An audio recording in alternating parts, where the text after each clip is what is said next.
stating all of these Russian talking points. Ukraine is the enemy, the fear of immigrants, autocracy. The implications of this are those patriotic values now?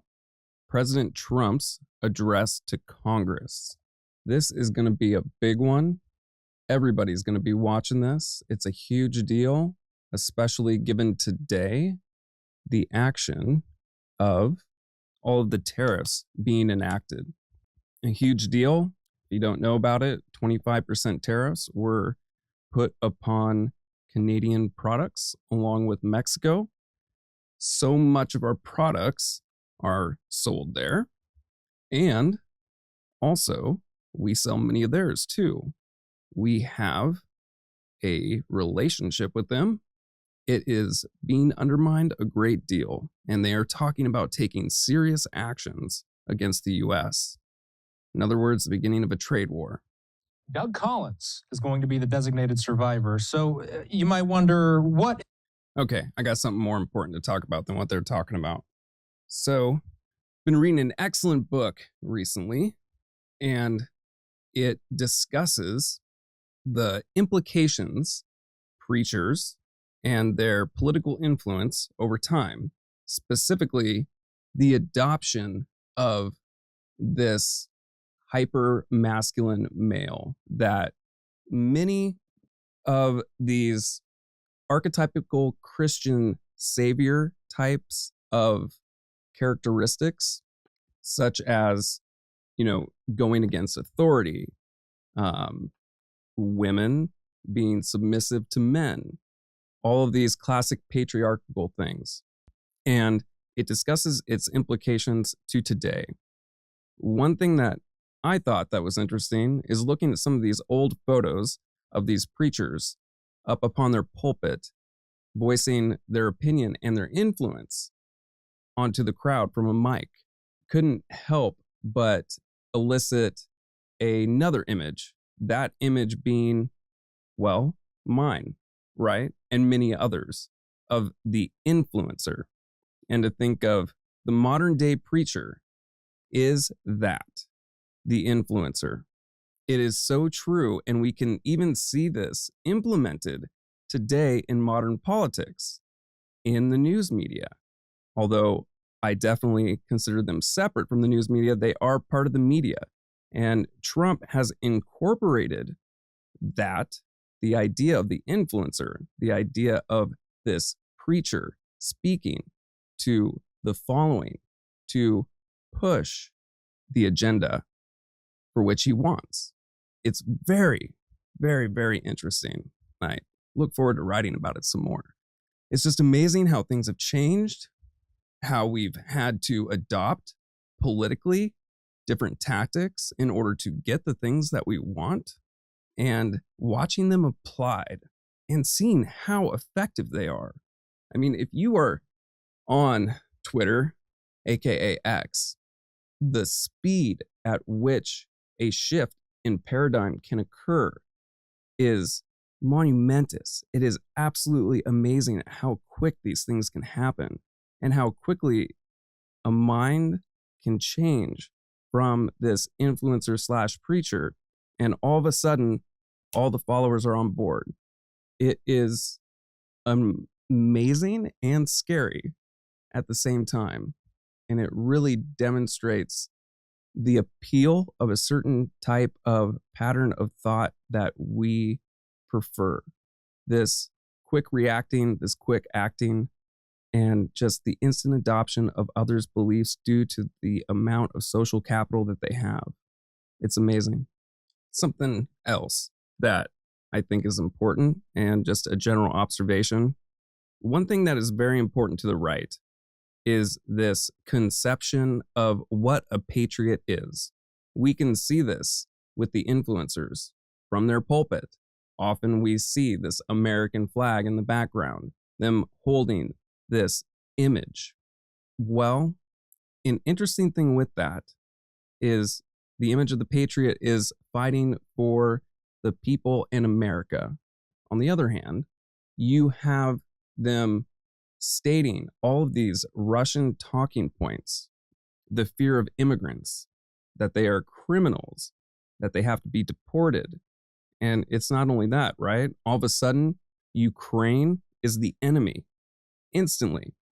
All of a sudden, it's autocracy. That's going to be cool. Let's hop on that, right? And the implications of this are those patriotic values now?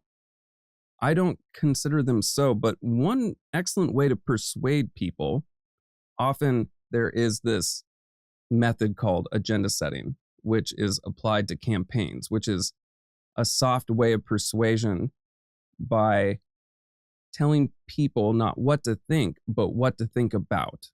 If you think about this, you are most likely going to take this action. It's very effective. A short, persuasive message is often bald and will most likely be rejected due to it being bald. If someone just says, hey, believe this, you're most likely going to reject it, primarily also because of who is stating it. If you dislike them, if they hold different views. But if you can, with a short message and provide context, produce a form of cognitive dissonance that creates this disconnect between belief and action, you can make a short, effective, persuasive change in their behavior and perception, because it is psychologically uncomfortable to consider it. And it goes against your values. So I suggest using the following argument. That being, if Russia has always been perceived as our enemy for a long period of time, and they have the following talking points, list them. And now these individuals, including yourself, are repeating these following talking points, those being an enemy from another country. Are you still a patriot? That message, I believe, would be very effective in helping people see what's going on or getting past that milieu, because it's so difficult to cut through now with all of the media. Everything just gets so quickly washed away.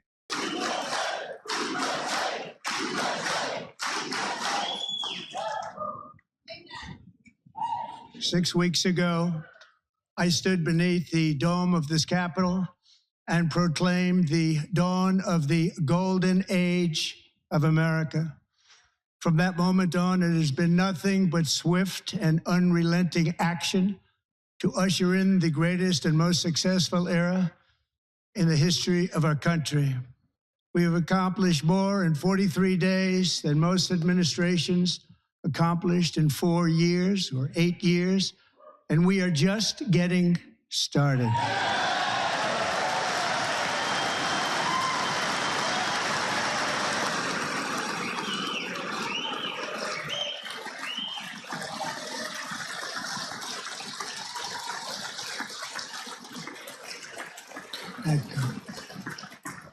I return to this chamber tonight to report that America's momentum is back, our spirit is back, our pride is back, our confidence is back, and the American dream is surging bigger and better than ever before.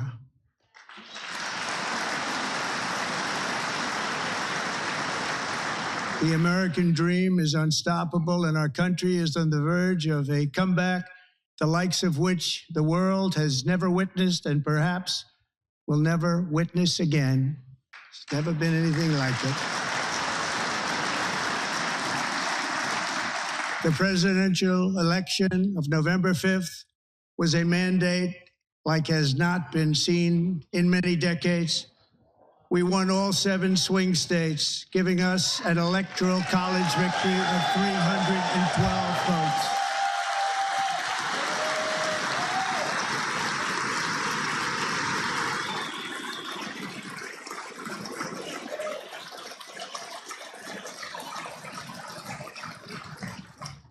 We won the popular vote by big numbers and won counties in our country.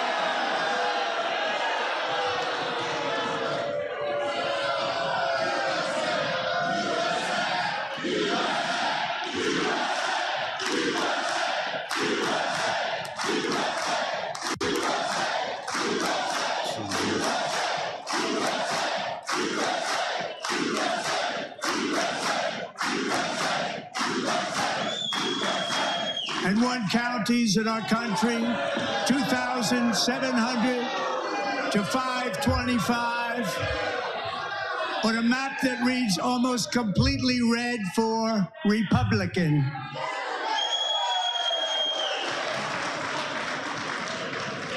Now, for the first time in modern history, more Americans believe that our country is headed in the right direction than the wrong direction. In fact, it's an astonishing record, 27-point swing, the most ever.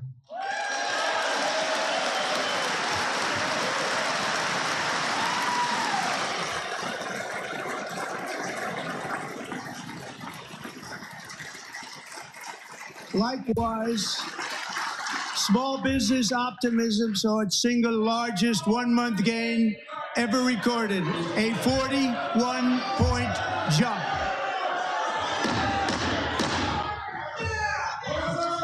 Members are directed to uphold and maintain decorum in the House and to cease any further disruptions. That's your warning.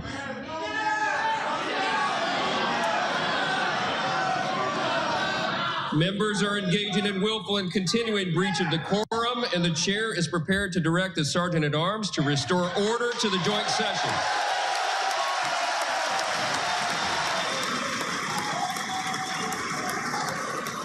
That's the first.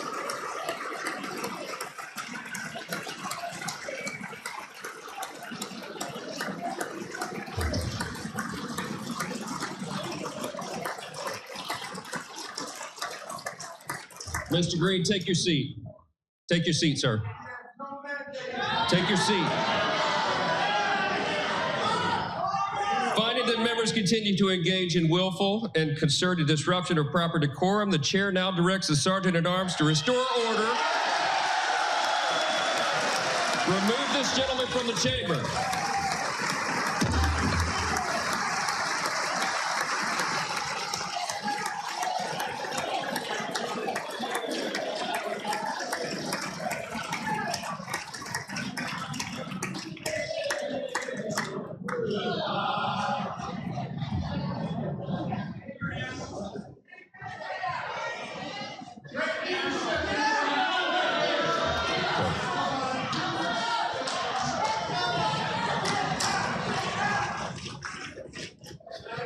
Members are directed to uphold and maintain decorum in the House. Mr. President, you continue. Thank you. Over the past 6 weeks, I have signed nearly 100 executive orders and taken more than 400 executive actions, a record to restore common sense, safety, optimism, and wealth all across our wonderful land. The people elected me to do the job, and I'm doing it.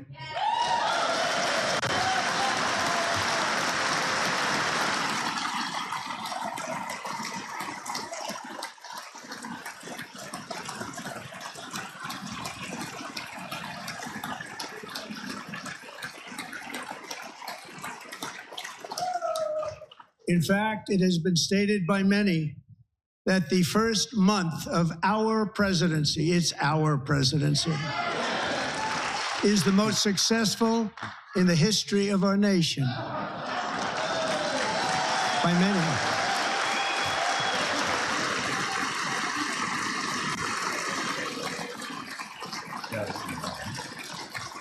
And what makes it even more impressive is that, do you know who number 2 is?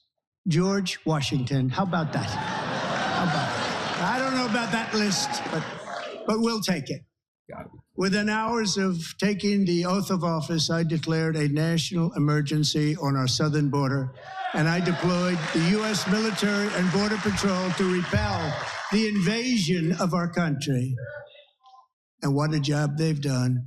As a result, illegal border crossings last month were by far the lowest ever recorded, ever.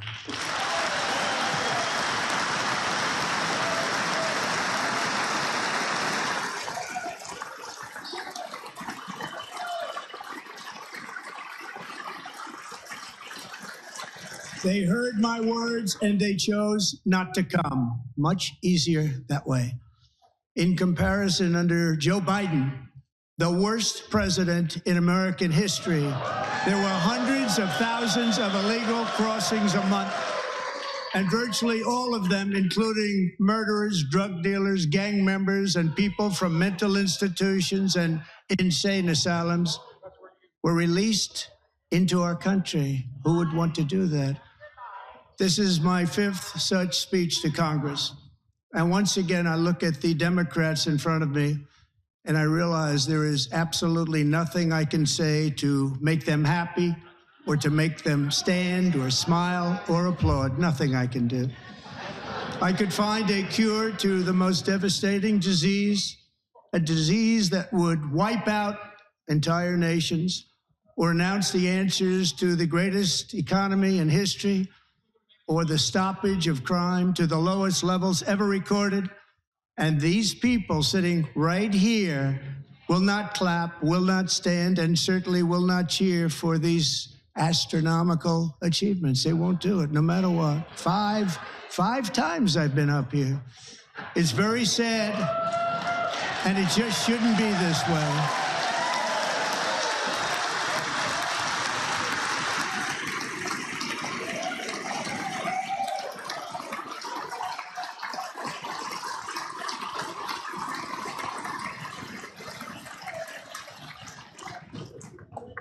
So Democrats sitting before me, for just this one night, why not join us in celebrating so many incredible wins for America?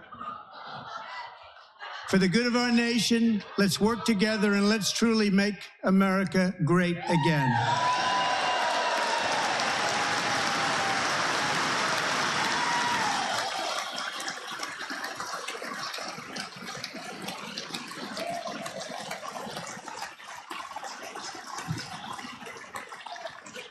Every day, my administration is fighting to deliver the change America needs to bring a future that America deserves, and we're doing it. This is a time for big dreams and bold action. Upon taking office, I imposed an immediate freeze on all federal hiring, a freeze on all new federal regulations, and a freeze on all foreign aid.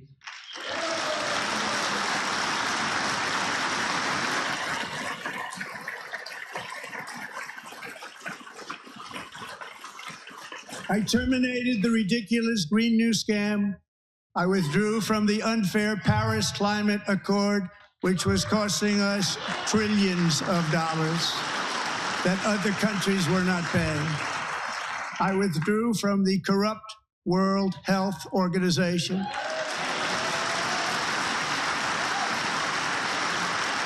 And I also withdrew from the anti-American UN Human Rights Council.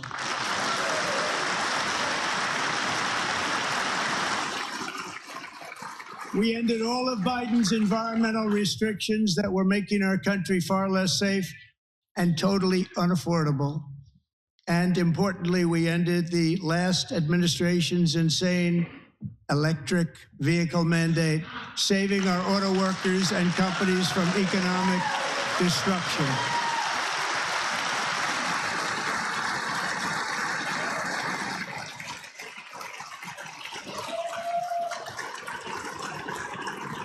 To unshackle our economy, I have directed that for every one new regulation, 10 old regulations must be eliminated, just like I did in my very successful first term.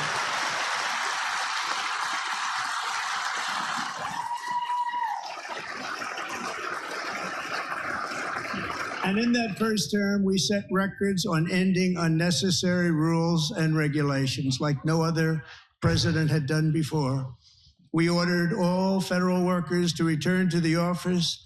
They will either show up for work in person or be removed from their job.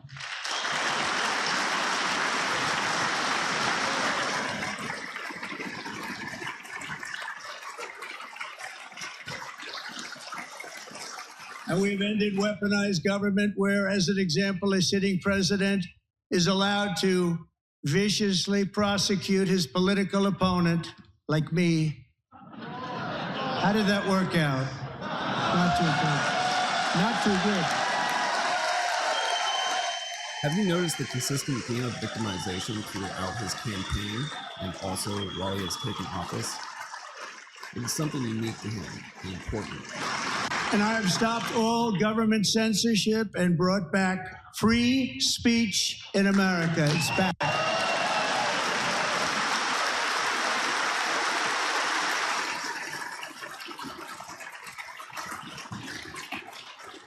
And 2 days ago, I signed an order making English the official language of the United States of America.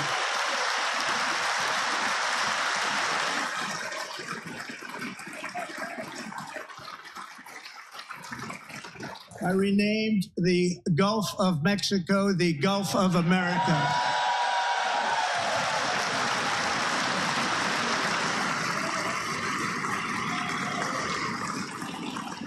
And likewise, I renamed, for a great president, William McKinley, Mount McKinley again. Beautiful Alaska. We love Alaska. We've ended the tyranny of so-called diversity, equity, and inclusion policies all across the entire federal government and indeed the private sector and our military. The tyranny of equality. And our country will be woke no longer.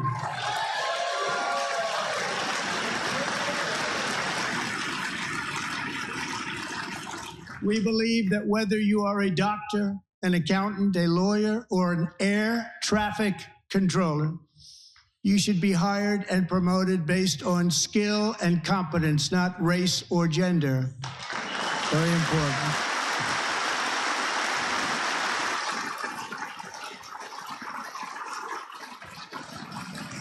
You should be hired based on merit.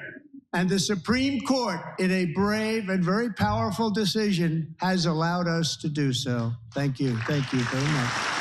Thank you. We have removed the poison of critical race theory from our public schools, and I signed an order making it the official policy of the United States government that there are only two genders, male and female.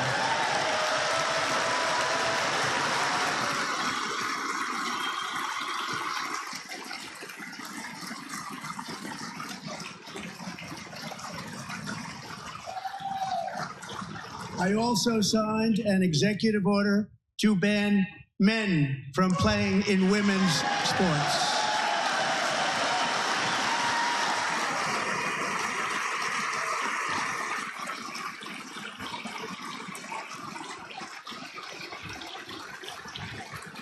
Three years ago, Peyton McNabb was an all-star high school athlete, one of the best, preparing for a future in college sports.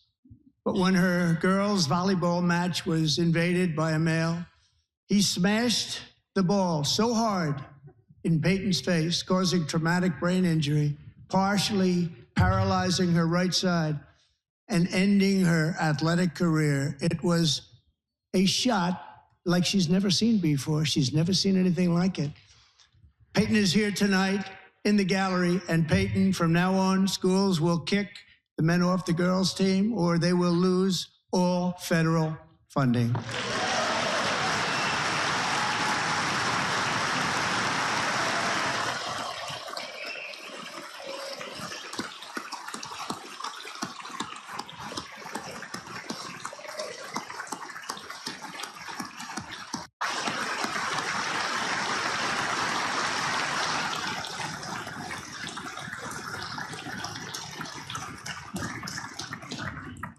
And if you really want to see numbers, just take a look at what happened in the women's boxing, weightlifting, track and field, swimming, or cycling, where a male recently finished a long-distance race 5 hours and 14 minutes ahead of a woman for a new record by 5 hours.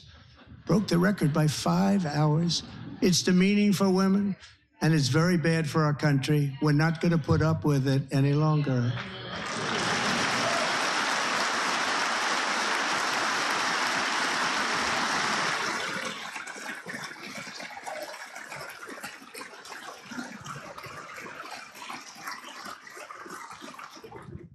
What I have just described is only a small fraction of the common sense revolution that is now, because of us, sweeping the entire world.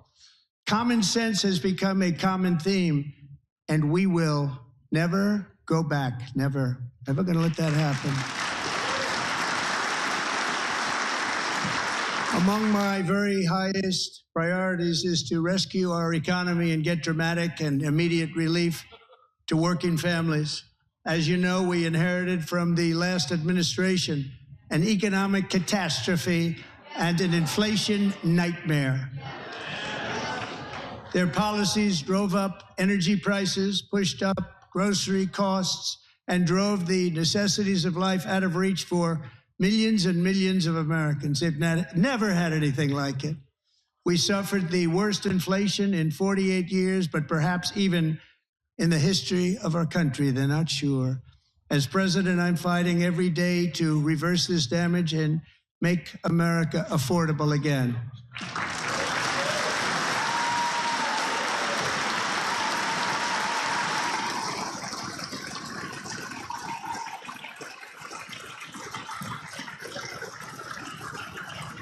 Joe Biden especially let the price of eggs get out of control. The egg price is out of control, and we're working hard to get it back down. Secretary, do a good job on that. You inherited a total mess from the previous administration. Do a good job.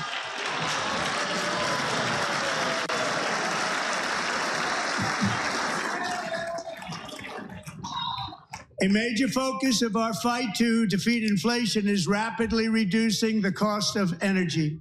The previous administration cut the number of new oil and gas leases by 95%, slowed pipeline construction to a halt, and closed more than 100 power plants. We are opening up many of those power plants right now.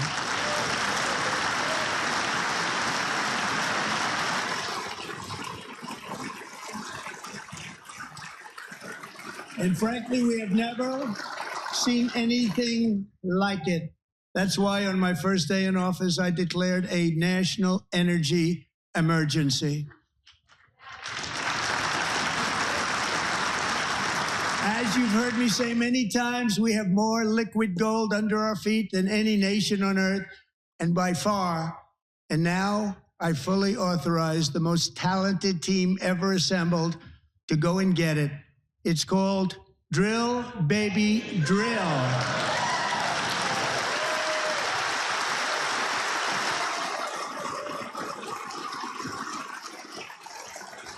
The power of the slogan. My administration is also working on a gigantic natural gas pipeline in Alaska, among the largest in the world, where Japan, South Korea, and other nations want to be our partner with investments of trillions of dollars each. There's never been anything like that one. It will be truly spectacular. It's all set to go. The permitting is gotten. And later this week, I will also take historic action to dramatically expand production of critical minerals and rare earths here in the USA.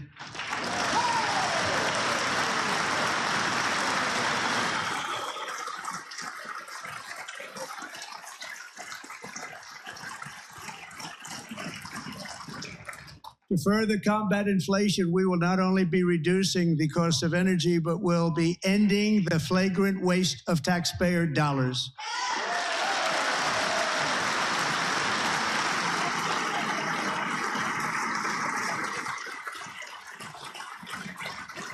And to that end, I have created the brand new Department of Government Efficiency, GOGE. Perhaps you've heard of it. Perhaps.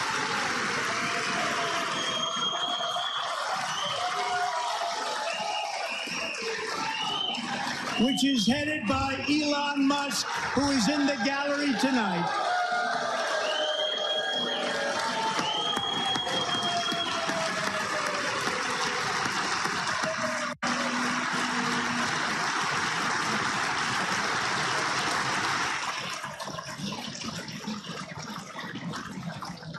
Thank you, Elon. He's working very hard. He didn't need this. He didn't need this. Thank you very much. We appreciate it. Everybody here, even this side, appreciates it, I believe. They just don't want to admit that. Just listen to some of the appalling waste we have already identified. $22 billion from HHS to provide free housing and cars for illegal aliens. $45 million for diversity, equity, and inclusion scholarships in Burma. $40 million to improve the social and economic inclusion of sedentary migrants. Nobody knows what that is. $8 million to promote LGBTQI+ in the African nation of Lesotho, which nobody has ever heard of. $60 million for indigenous peoples and Afro-Colombian empowerment in Central America. $60 million. $8 million for making mice transgender. This is real.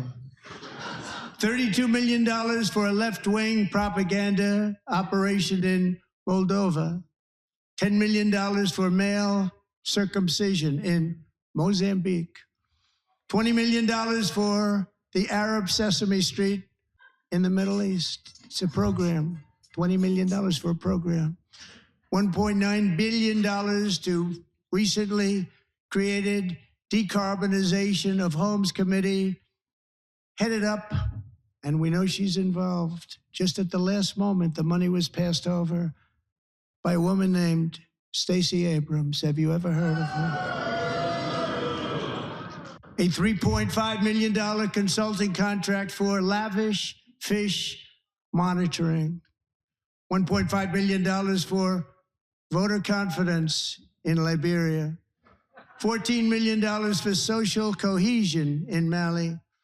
$59 million for illegal alien hotel rooms in New York City. He's a real estate developer. He's done very well.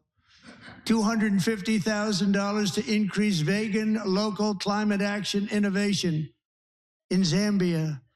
$42 million for social and behavior change in Uganda. $14 million for improving public procurement in Serbia. $47 million for improving learning outcomes in Asia. Asia's doing very well with learning. We know what we're doing. Should use it ourselves. And $101 million for DEI contracts at the Department of Education, the most ever paid, nothing even like it. Under the Trump administration, all of these scams, and they're far worse, but I didn't think it was appropriate to talk about them. They're so bad. Many more have been found out and exposed and swiftly terminated by a group of very intelligent, mostly young people, headed up by Elon, and we appreciate it. We found hundreds of billions of dollars of fraud.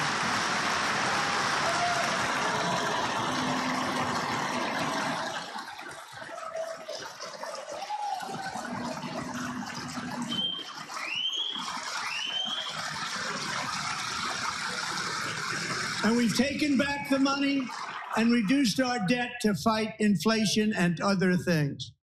Taking back a lot of that money. We got it just in time. This is just the beginning. The Government Accountability Office, a federal government office, has estimated annual fraud of over $500 billion in our nation, and we are working very hard to stop it. We're going to. We're also identifying shocking levels of incompetence and probable fraud in the Social Security program for our seniors, and that our seniors and people that we love rely on. Believe it or not, government databases list 4.7 million Social Security members from people aged 100 to 109 years old. It lists 3.6 million people from ages 110 to 119. I don't know any of them. I know some people that are rather elderly, but not quite that elderly. 3.47 million people from ages 120 to 129. 3.9 million people from ages 130 to 139. This is completely 3.5 million people from ages 140 to 149. And money is being paid to many of them. And we're searching right now. In fact, Pam, good luck. Good luck. You're going to find it.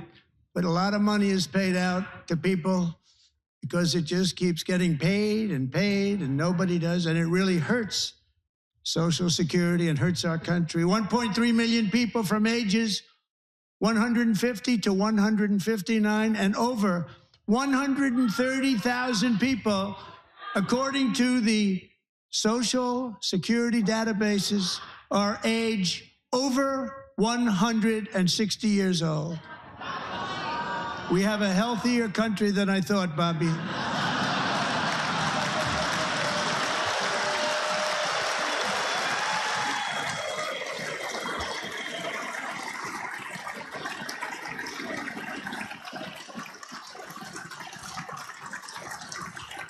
Including, to finish, 1,039 people between the ages of 220 and 229, one person between the age of 240 and 249, and one person is listed at 360 years of age. More than 100 years older than our country. But we're going to find out where that money's going, and it's not going to be pretty. By slashing all of the fraud, waste, and theft we can find, we will defeat inflation, bring down mortgage rates, lower car payments and grocery prices, protect our seniors, and put more money in the pockets of American families.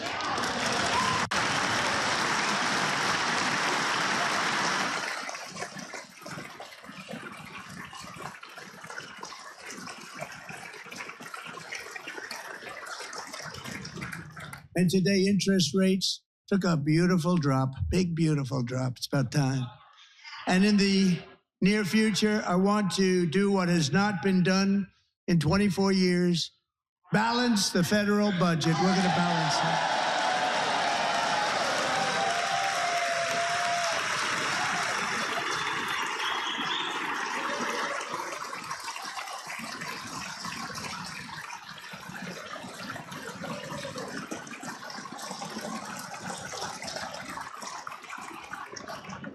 With that goal in mind, we have developed in great detail what we are calling the Gold Card, which goes on sale very, very soon.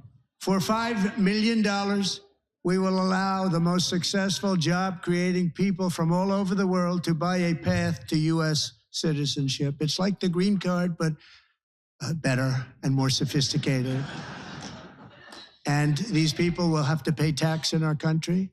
They won't have to pay tax from where they came. The money that they've made, you wouldn't want to do that, but they have to pay tax, create jobs. They'll also be taking people out of colleges and paying for them so that we can keep them in our country instead of having them being forced out. Number one, at the top school, as an example, being forced out and not being allowed to stay and create tremendous numbers of jobs and great success for a company out there. So while we take out the criminals, killers, traffickers, and child predators who are allowed to enter our country under the open border policy of these people, the Democrats, the Biden administration, the open border insane policies that you've allowed to destroy our country, we will now bring in brilliant, hardworking, job-creating people. They're going to pay a lot of money, and we're going to reduce our debt with that money.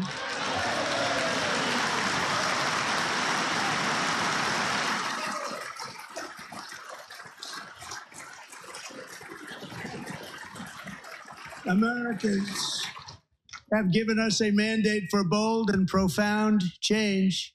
For nearly 100 years, the federal bureaucracy has grown until it has crushed our freedoms, ballooned our deficits, and held back America's potential in every possible way. The nation founded by pioneers and risk takers now drowns under millions and millions of pages of regulations and debt.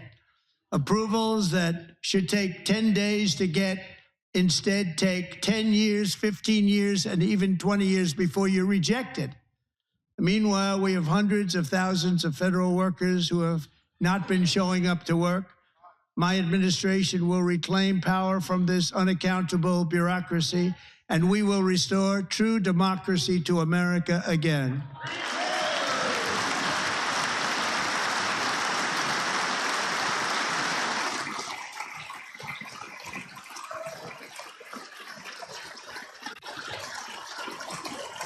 And any federal bureaucrat who resists this change will be removed from office immediately.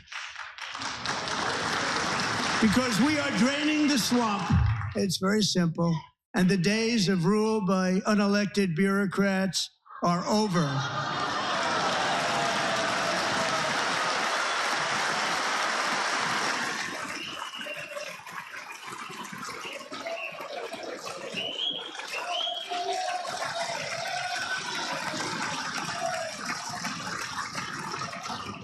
And the next phase of our plan to deliver the greatest economy in history is for this Congress to pass tax cuts for everybody. They're in there, they're waiting for you to vote.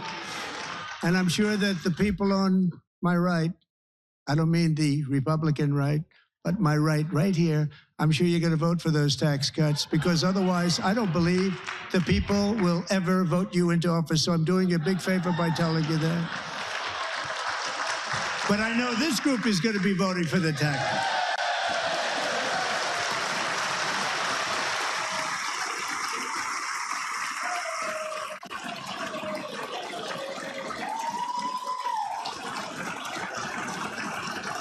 Thank you. It's a very, very big part of our plan. We had tremendous success in our first term with it. A very big part of our plan. We're seeking permanent income tax cuts all across the board. And to get urgently needed relief to Americans hit especially hard by inflation, I'm calling for no tax on tips, no tax on overtime, and no tax on Social Security benefits for our great seniors.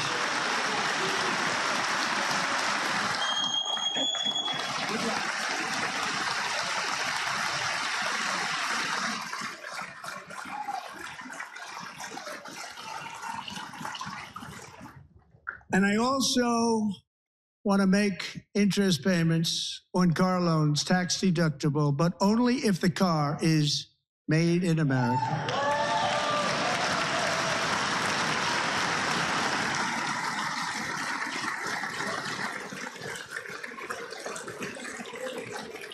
And by the way, we're going to have growth in the auto industry like nobody's ever seen. Plants are opening up all over the place. Deals are being made. Never seen. That's a combination of the election win and tariffs. It's a beautiful word, isn't it? That, along with our other policies, will allow our auto industry to absolutely boom. It's going to boom.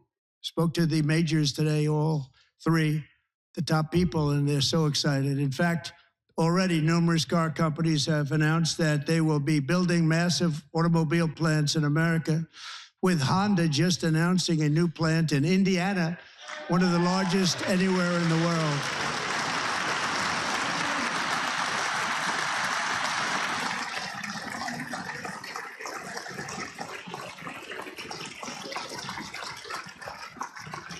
And this has taken place since our great victory on November 5th, a date which will hopefully go down as one of the most important in the history of our country.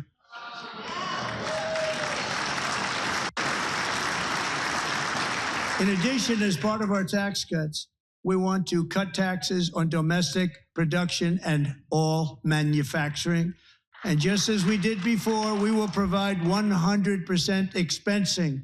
It will be retroactive to January 20th, 2025. And it was one of the main reasons why our tax cuts were so successful in our first term, giving us the most successful economy in the history of our country, first term. We had a great first term.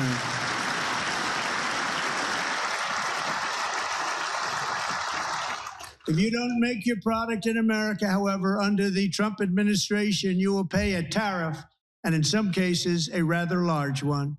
Other countries have used tariffs against us for decades, and now it's our turn to start using them against those other countries. On average, the European Union, China, Brazil, India, Mexico, and Canada, have you heard of them? And countless other nations charge us tremendously higher tariffs than we charge them. It's very unfair.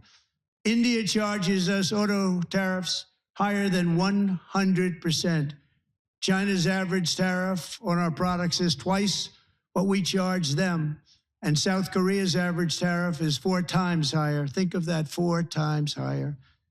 And we give so much help militarily and in so many other ways to South Korea, but that's what happens. This is happening by friend and foe. This system is not fair to the United States and never was. And so on April 2nd, I wanted to make it April 1st, but I didn't want to be accused of April Fool's Day. That's not, just one day cost us a lot of money. But we're going to do it in April. I'm a very superstitious person. April 2nd, reciprocal tariffs kick in. And whatever they tariff us, other countries, we will tariff them. That's reciprocal, back and forth. Whatever they tax us, we will tax them. If they do non-monetary tariffs to keep us out of their market, then we will do non-monetary barriers to keep them out of our market. There's a lot of that, too. They don't even allow us in their market. Again, this consistent victimization. We will take in trillions and trillions of dollars and create jobs like we have never seen before. I did it with China and I did it with others, and the Biden administration couldn't do anything about it because there was so much money they couldn't do anything about it. We have been ripped off for decades by nearly every country on earth, and we will not let that happen any longer.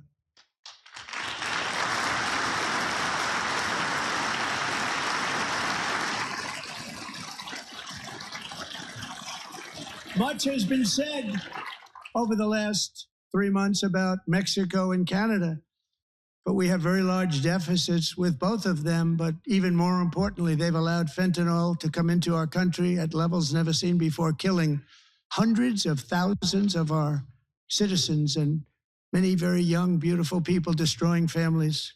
Nobody's ever seen anything like it. They are, in effect, receiving subsidies of hundreds of billions of dollars. We pay subsidies to Canada and to Mexico of hundreds of billions of dollars, and the United States will not be doing that any longer. We're not going to do it any longer.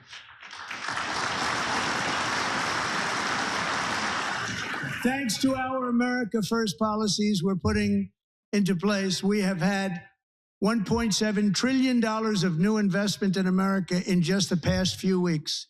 The combination of the election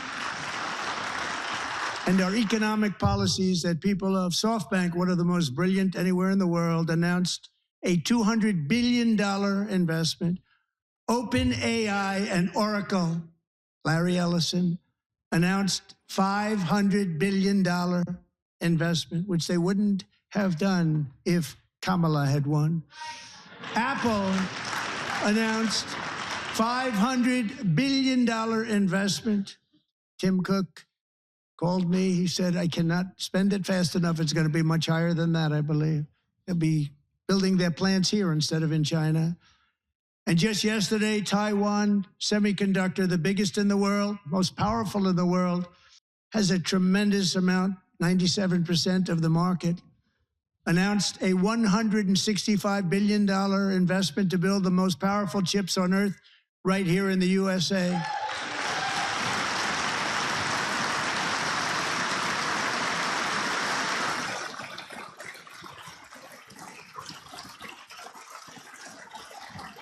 And we're not giving them any money. Your CHIPS Act is a horrible, horrible thing. We give hundreds of billions of dollars, and it doesn't mean a thing. They take our money and they don't spend it.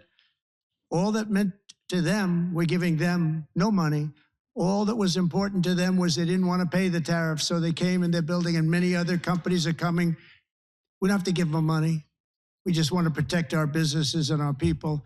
and they will come because they won't have to pay tariffs if they build in America. So it's very amazing. You should get rid of the CHIP Act, and whatever's left over, Mr. Speaker, you should use it to reduce debt or any other reason you want to.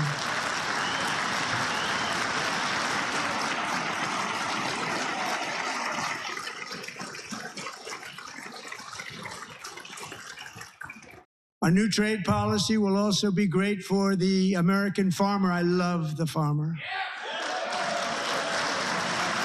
Who will now be selling into our home market, the USA, because nobody is going to be able to compete with you.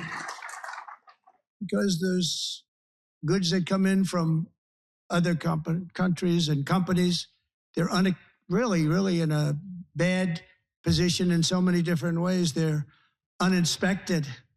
They may be very dirty and disgusting, and they come in and they pour in, and they hurt our American farmers. The tariffs will go on agricultural product coming into America, and our farmers, starting on April 2nd, it may be a little bit of an adjustment period.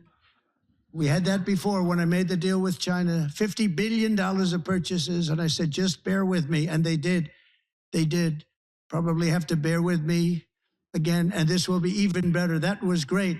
The problem with it was that Biden didn't enforce it. He didn't enforce it. $50 billion of purchases, and we were doing great, but Biden did not enforce it, and it hurt our farmers. But our farmers are going to have a field day right now. So to our farmers, have a lot of fun. I love you too. I love you too. It's all going to happen.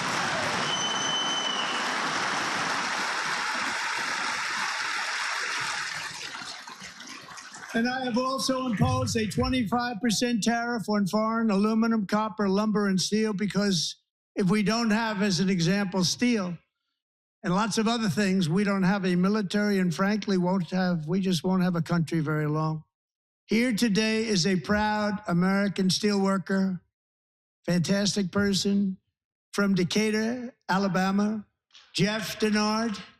Has been working at the same steel plant for 27 years in a job that has allowed him to serve as the captain of his local volunteer fire department, raise 7 children with his beautiful wife, Nicole, and over the years provide a loving home for more than 40 foster children. So great, Jeff.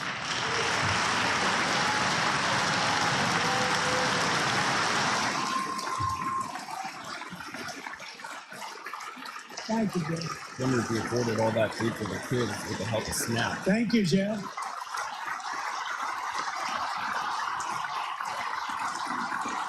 Stories like Jeff's remind us that tariffs are not just about protecting American jobs. They're about protecting the soul of our country. Tariffs are about making America rich again and making America great again, and it's happening, and it will happen rather quickly. There'll be a little disturbance, but we're okay with that.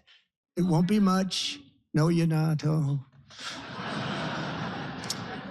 And look where Biden took us, very low, the lowest we've ever been. Jeff, I want to thank you very much. And I also want to recognize another person who has devoted herself to foster care community. She works so hard on it. A very loving person, our magnificent First Lady of the United States.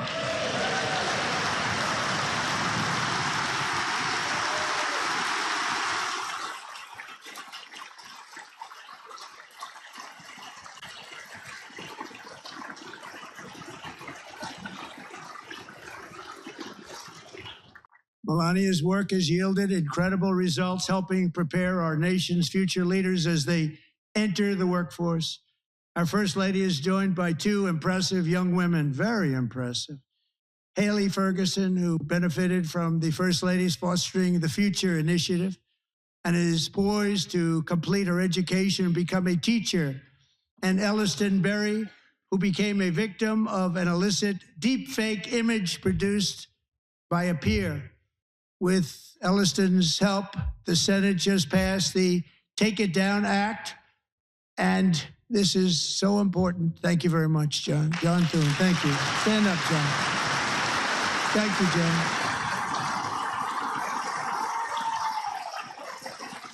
Thank you all very much.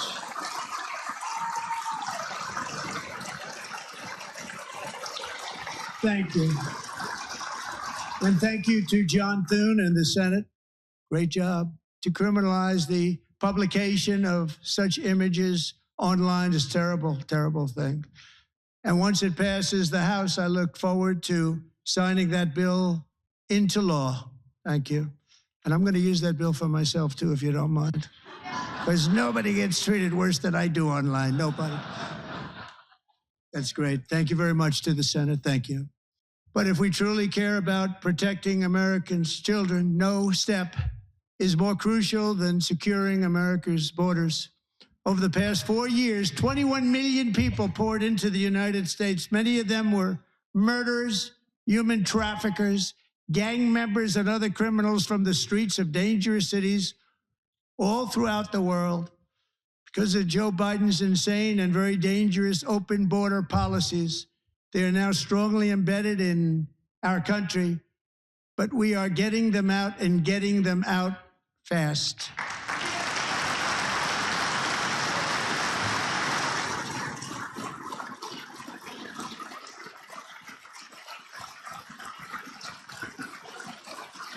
And I want to thank Tom Homan and Christy. I want to thank you and Paul of Border Patrol.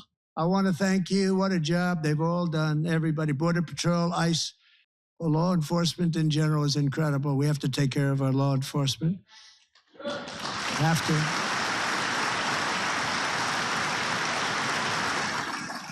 Last year,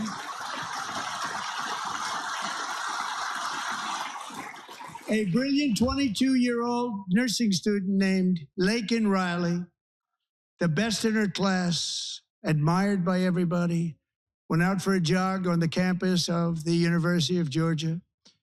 That morning, Laken was viciously attacked, assaulted, beaten, brutalized, and horrifically murdered. Laken was stolen from us by a savage illegal alien gang member who was arrested while trespassing across Biden's open southern border and then set loose into the United States under the heartless policies of that failed administration. It was indeed a failed administration. He had then been arrested and released in a Democrat-run sanctuary city, a disaster, before ending the life of this beautiful young angel. With us this evening are Laken's beloved mother, Allison, and her sister, Lauren.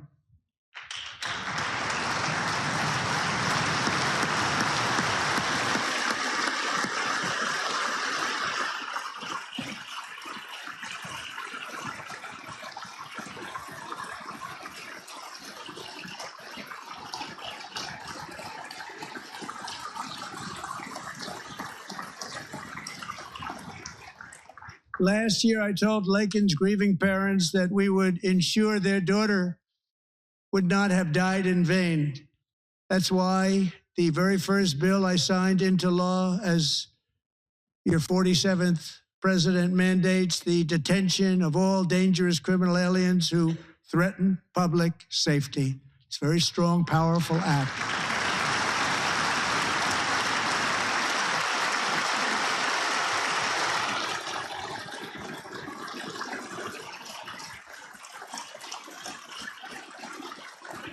It's called the Laken-Riley Act.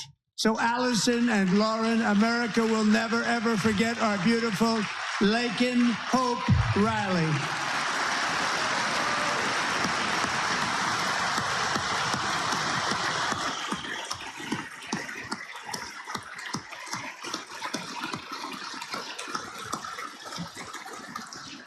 Thank you very much. Since taking office, my administration has launched the most sweeping border and immigration crackdown in American history, and we quickly achieved the lowest numbers of illegal border crossers ever recorded. Thank you.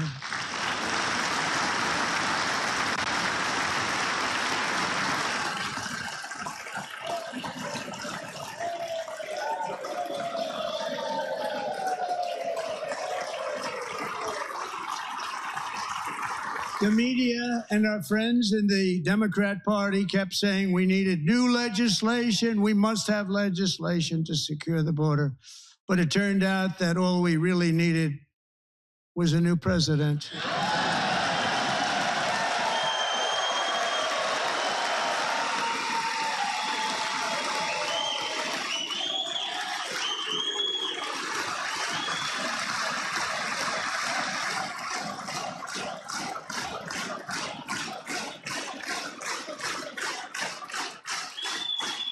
Thank you. Joe Biden didn't just open our borders, he flew illegal aliens over them to overwhelm our schools, hospitals, and communities throughout the country. Entire towns like Aurora, Colorado, and Springfield, Ohio, buckled under the weight of the migrant occupation and corruption like nobody's ever seen before. Beautiful towns destroyed. Now, just as I promised in my inaugural address, we are achieving the great liberation of America.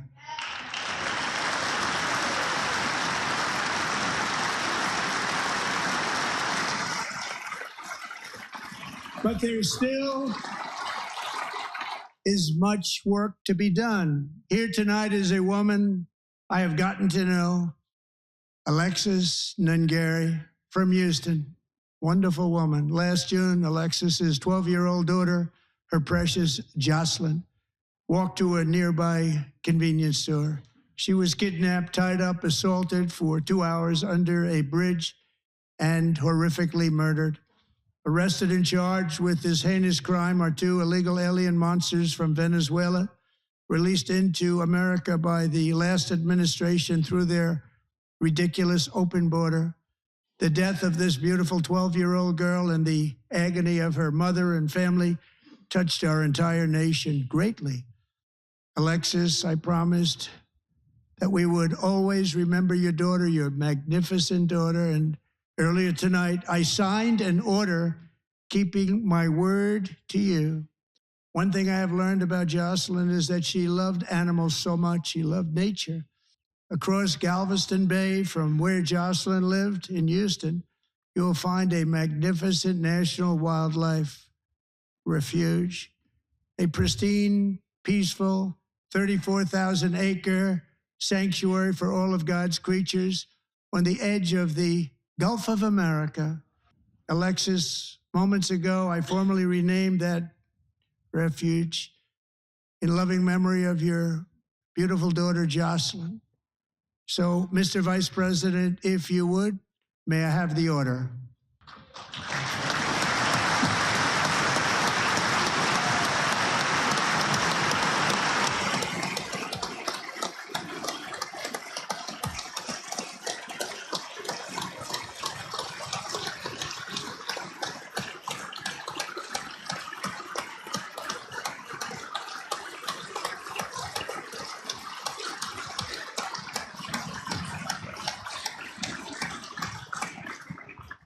Thank you very much.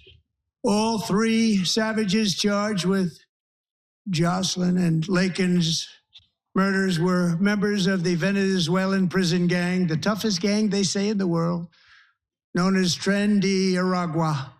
2 weeks ago, I officially designated this gang, along with MS-13 and the bloodthirsty Mexican drug cartels, as foreign terrorist organizations.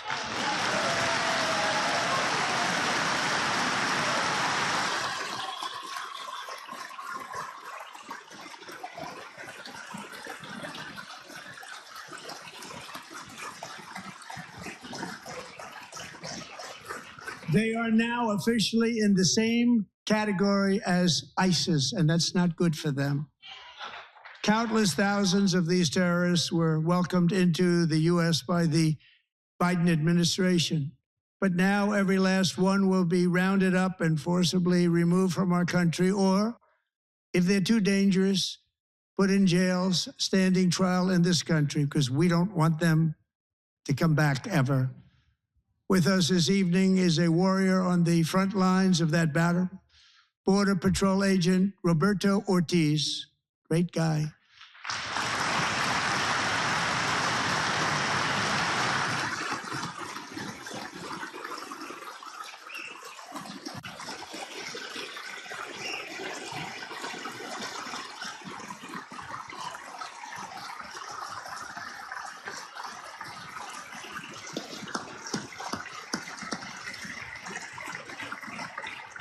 In January, Roberto and another agent were patrolling by the Rio Grande near an area known as Cartel Island. Doesn't sound too nice to me. When heavily armed gunmen started shooting at them, Roberto saw that his partner was totally exposed, at great danger, and he leapt into action, returning fire and providing crucial seconds for his fellow agent to seek safety, just barely.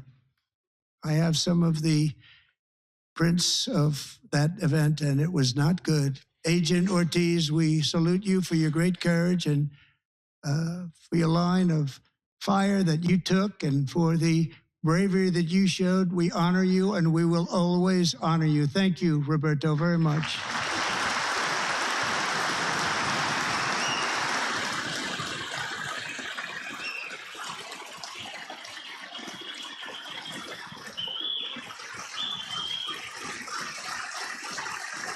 Thank you, Roberto. And I actually got to know him on my many calls to the border. He's a great gentleman.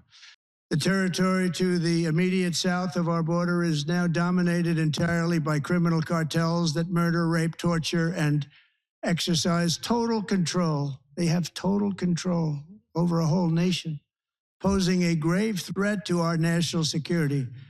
The cartels are waging war in America, and it's time for America to wage war on the cartels, which we are doing.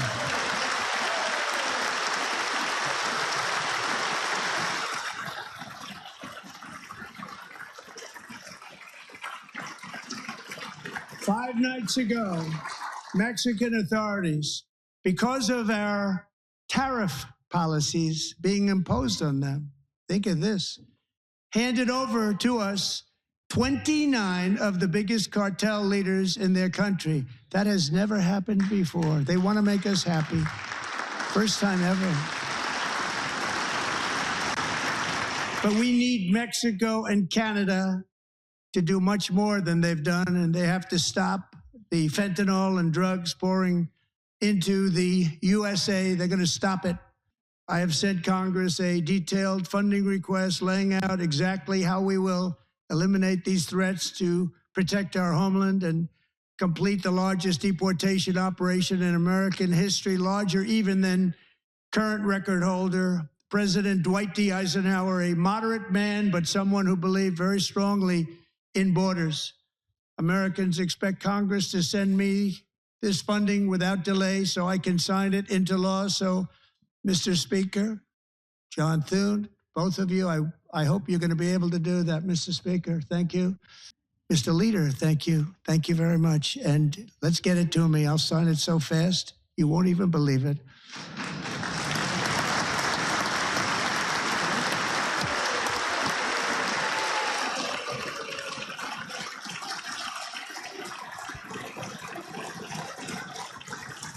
And as we reclaim our sovereignty, we must also bring back law and order to our cities and towns.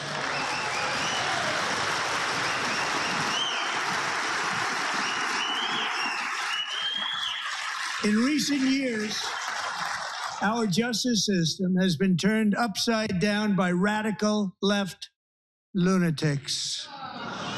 Many jurisdictions virtually ceased enforcing the law against dangerous repeat offenders while weaponizing law enforcement against political opponents like me. My administration has acted swiftly and decisively to restore fair, equal, and impartial justice under the constitutional rule of law, starting at the FBI and the DOJ. Pam, good luck. Cash, wherever you may be, good luck. Good luck. Pam Bondi. Good luck. So important. Going to do a great job. Cash, thank you. Thank you, Cash.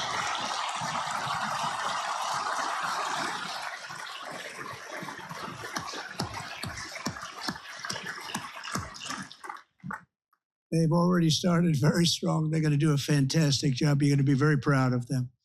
We're also once again giving our police officers the support, protection, and respect they so dearly deserved. They have to get it. They have such a hard, dangerous job, but we're going to make it less dangerous. The problem is the bad guys don't respect the law, but they're starting to respect it, and they soon will respect it. This also includes our great fire departments throughout the country. Our firemen and women are unbelievable people, and I will never forget them. And besides that, they voted for me in record numbers, so I have no choice.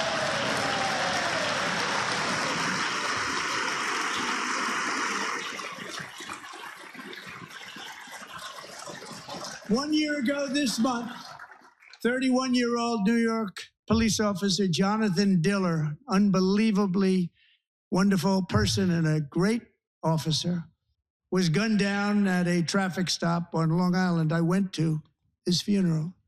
The vicious criminal charged with his murder had 21 prior arrests, and they were rough arrests, too. He was a real bad one. The thug in the seat next to him had 14 prior arrests and went by the name of Killer. He was Killer. He killed other people, they say, a lot of them. I attended Officer Diller's service, and when I met his wife and one-year-old son, Ryan, it was very inspirational, actually.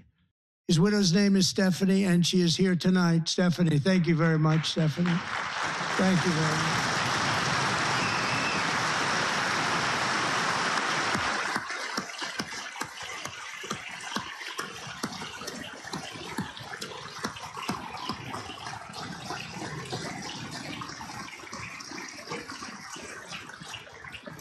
Stephanie, we're going to make sure that Ryan knows his dad was a true hero, New York's finest, and we're going to get these cold-blooded killers and repeat offenders off our streets, and we're going to do it fast. Got to stop it. They get out with 28 arrests. They push people into subway trains. They hit people over the head, back of the head with baseball bats. We got to get them out of here. I've already signed an executive order requiring a mandatory death penalty for anyone who murders a police officer.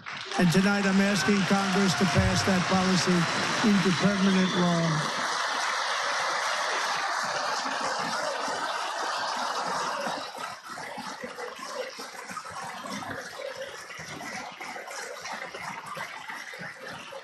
I'm also asking for a new crime bill getting tough on repeat offenders while enhancing protections for America's police officers so they can do their jobs without fear of their lives being totally destroyed.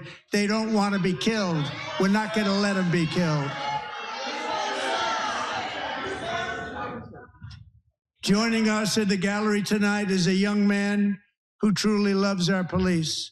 His name is DJ Daniel. He is 13 years old, and he has always dreamed of becoming a police officer.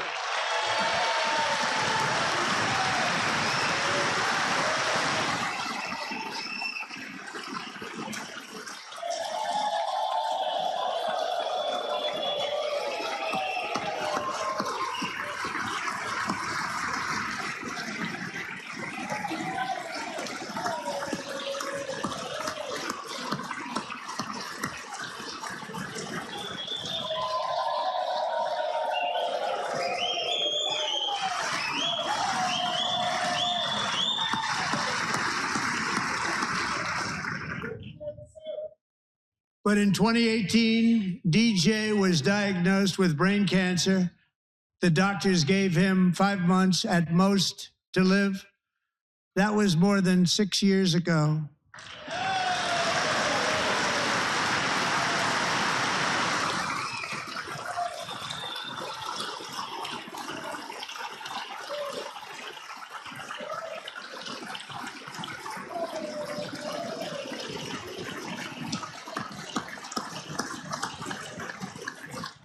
Since that time, DJ and his dad have been on a quest to make his dream come true, and DJ has been sworn in as an honorary law enforcement officer, actually a number of times. The police love him, the police departments love him.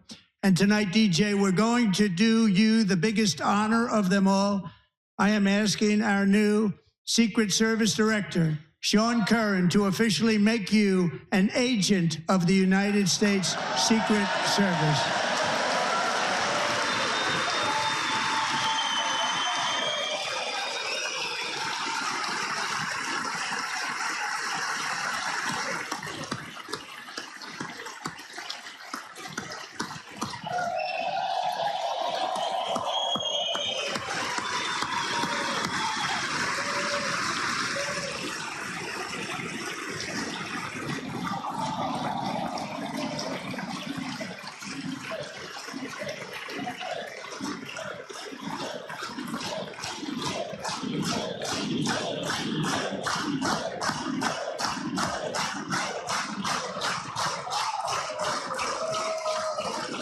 Thank you, DJ.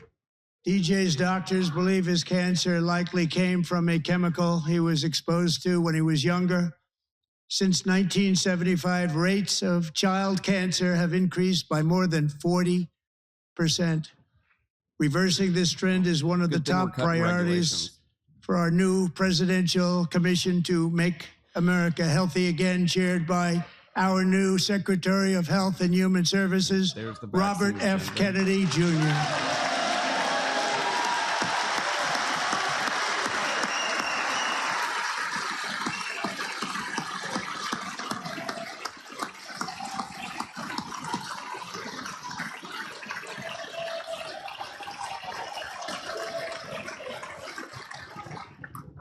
With the name Kennedy, you would have thought everybody over here would have been cheering.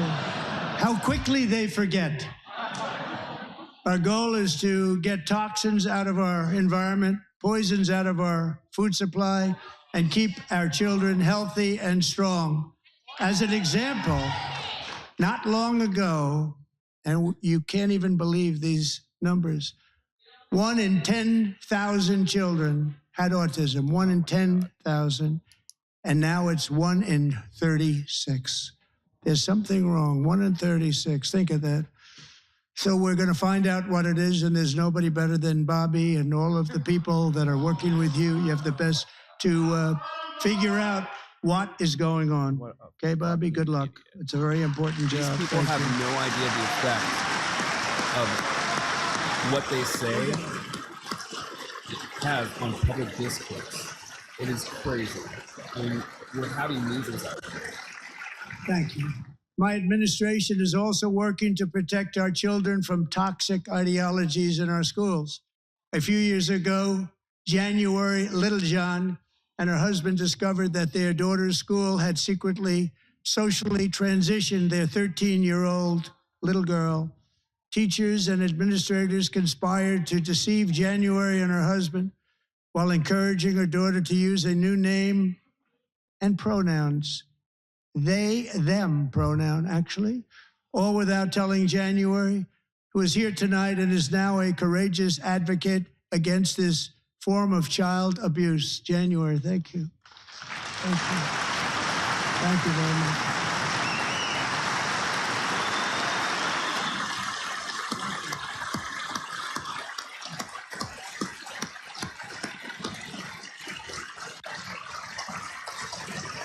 Thank you. Stories like this are why, shortly after taking office, I signed an executive order banning public schools from indoctrinating our children with transgender ideology.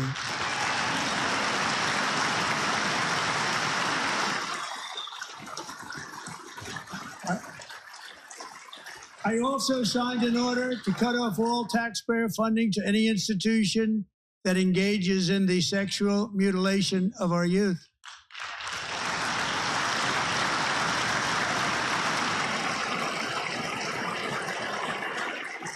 And now I want Congress to pass a bill permanently banning and criminalizing sex changes on children and forever ending the lie that any child is trapped in the wrong body.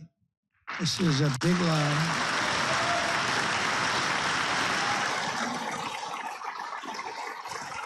And our message to every child in America is that you are perfect exactly the way God made you.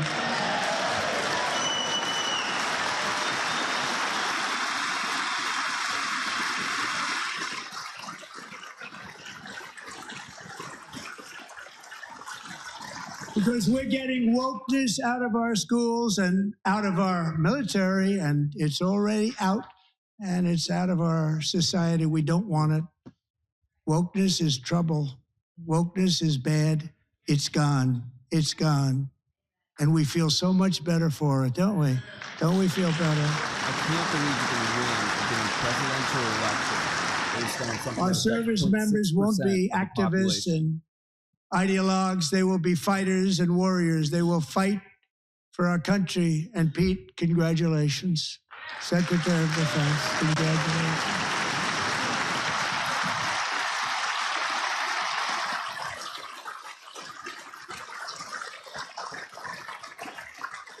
And he's not big into the woke movement, I can tell you. I know him well. I am pleased to report that in January, the U.S. Army had its single best recruiting month in 15 years, and that all armed services are having among the best recruiting results ever in the history of our services. What a difference.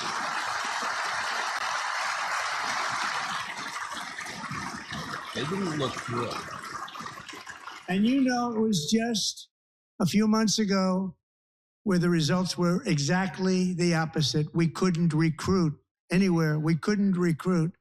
Now we're having the best results just about that we've ever had. What a tremendous turnaround. It's really a beautiful thing to see. People love our country again. It's very simple. They love our country and they love being in our military again. So it's a great thing, and thank you very much. Great job. Thank you.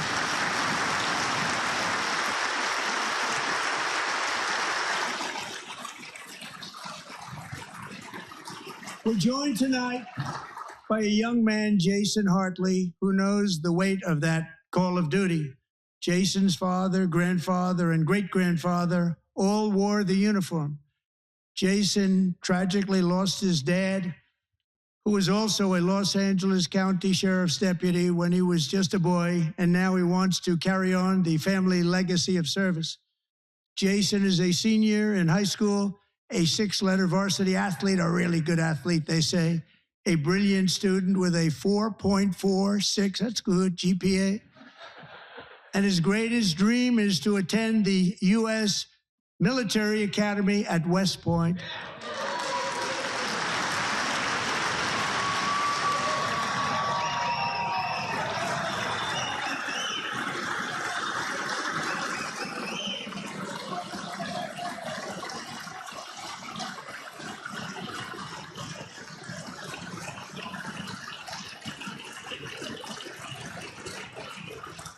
And Jason, that's a very big deal getting in. That's a hard one to get into. But I'm pleased to inform you that your application has been accepted. You will soon be joining the Corps of Cadets.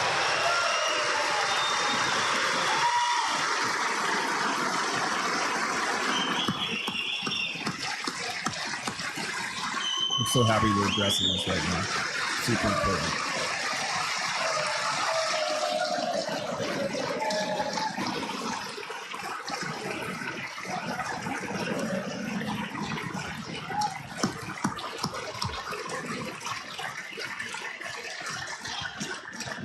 Thank you. Jason, you're going to be on the long gray line, Jason. As Commander-in-Chief, my focus is on building the most powerful military of the future. As a first step, I'm asking Congress to fund a state-of-the-art Golden Dome missile defense shield to protect our homeland, all made in the USA.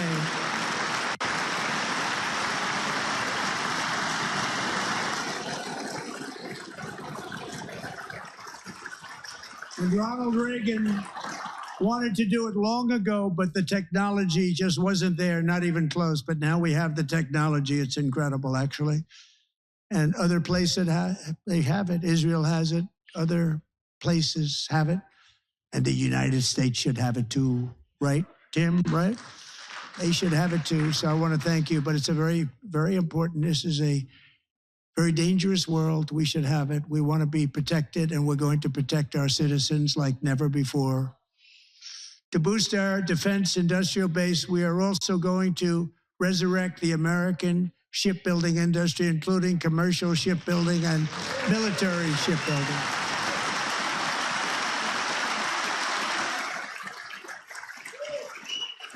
And for that purpose, I am announcing tonight that we will create a new Office of Shipbuilding in the White House and offer special tax incentives to bring this industry home to America where it belongs. We used to make so many ships.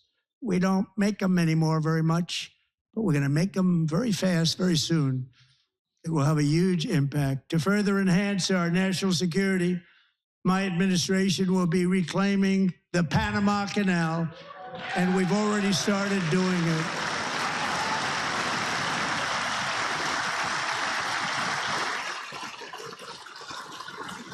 Just today, a large American company announced they are buying both ports around the Panama Canal, and lots of other things having to do with the Panama Canal and a couple of other canals. The Panama Canal was built by Americans for Americans, not for others, but others could use it. But it was built at tremendous cost of American blood and treasure. 38,000 workers died building the Panama Canal. They died of malaria. They died of snake bites and mosquitoes. Not a nice place to work. They paid them very highly to go there, knowing there was a 25% chance that they would die. The most expensive project also that was ever built in our country's history, if you bring it up to modern day costs.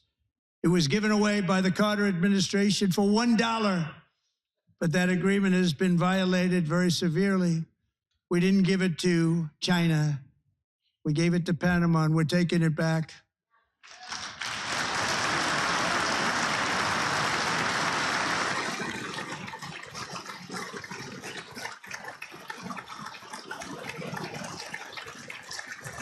And we have Marco Rubio in charge. Good luck, Marco.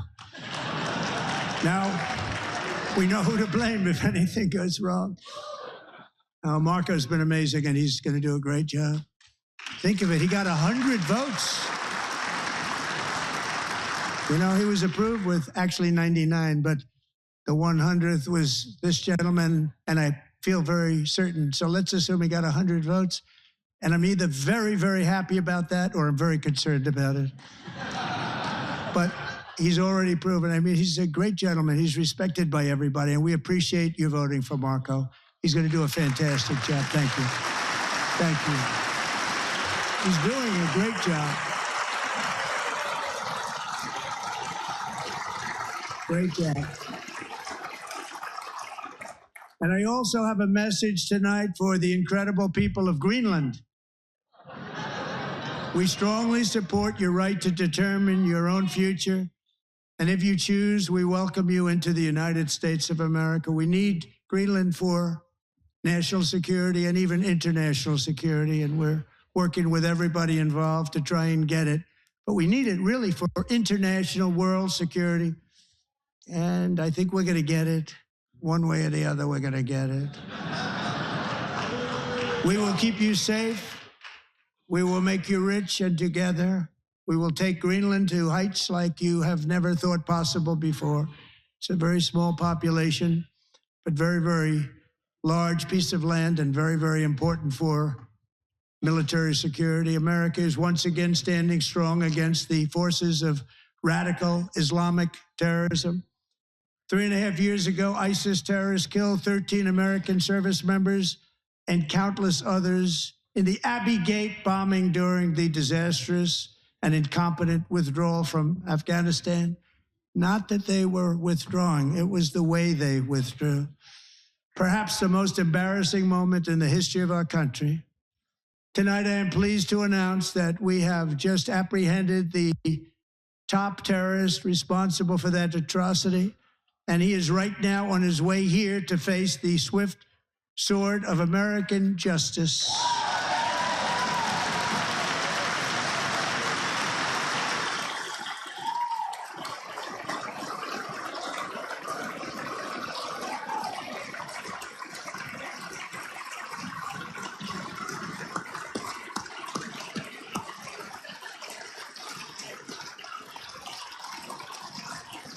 And I want to thank especially the government of Pakistan for helping arrest this monster. This was a very momentous day for those 13 families who I actually got to know very well, most of them, whose children were murdered, and the many people that were so badly, over 42 people, so badly injured on that fateful day in Afghanistan. What a horrible day. Such incompetence was shown that when Putin saw what happened, I guess he said, wow, maybe this is my chance. That's how bad it was. Should have never happened. Grossly incompetent people. I spoke to many of the parents and loved ones, and they're all in our hearts tonight.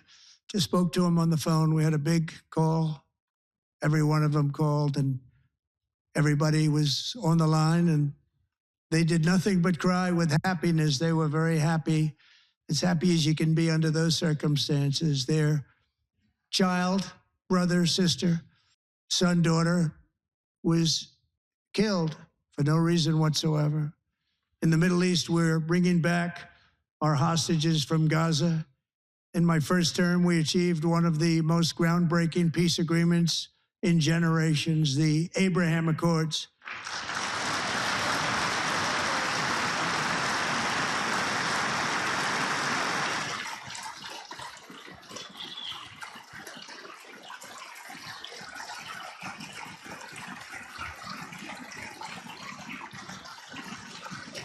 And now we're going to build on that foundation to create a more peaceful and prosperous future for the entire region. A lot of things are happening in the Middle East. People have been talking about that so much lately with everything going on with Ukraine and Russia.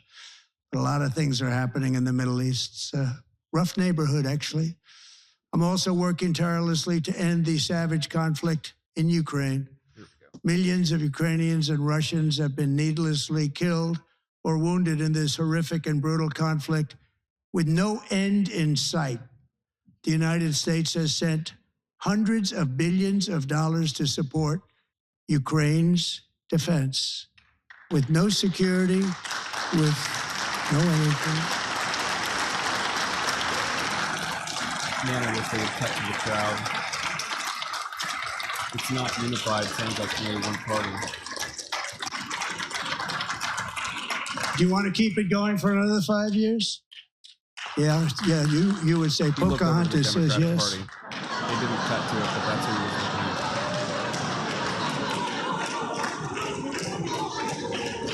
looking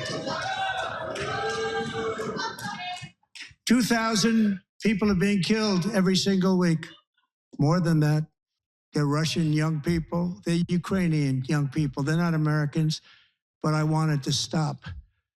Meanwhile, Europe has sadly spent more money buying Russian oil and gas than they have spent on defending Ukraine, by far. Think of that. They've spent more buying Russian oil and gas than they have defending. And we've spent perhaps $350 billion, like taking candy from a baby. That's what happened. And they've spent $100 billion. What a difference that is. And we have an ocean separating us, and they don't. But we're getting along very well with them, and lots of good things are happening. Biden has authorized more money in this fight than Europe has spent by billions and billions of dollars. It's hard to believe that they wouldn't have stopped it and said at some point, come on, let's equalize. You got to be equal to us. That didn't happen. Earlier today, I received an important letter from President Zelensky of Ukraine. The letter reads, Ukraine is ready to come to the negotiating table as soon as possible to bring lasting peace closer. Nobody wants peace more than the Ukrainians, he said. My team and I stand ready to work under President Trump's strong leadership to get a peace that lasts. We do really value how much America has done to help Ukraine maintain its sovereignty and independence. Regarding the agreement on minerals and security, Ukraine is ready to sign it at any time that is convenient for you. I appreciate that he sent this letter, just got it a little while ago. Simultaneously, we've had serious discussions with Russia and have received strong signals that they are ready for peace. Wouldn't that be beautiful? Wouldn't that be beautiful?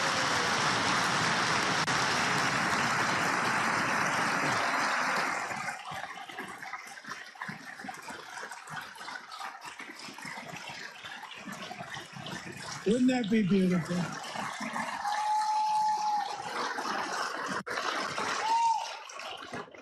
It's time to stop this madness. It's time to halt the killing.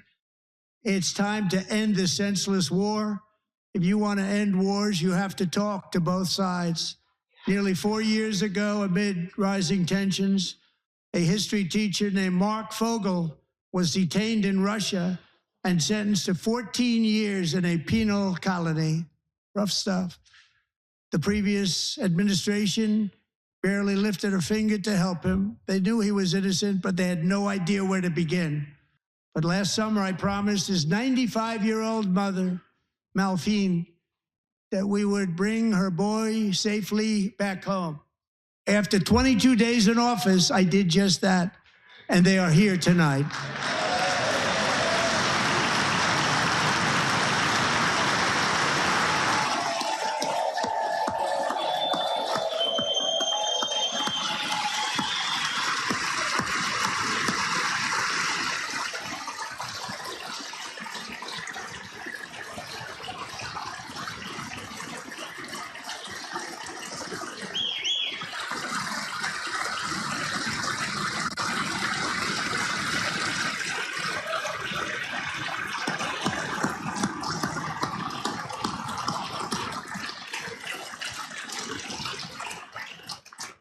To Mark and his great mom, we are delighted to have you safe and sound and with us.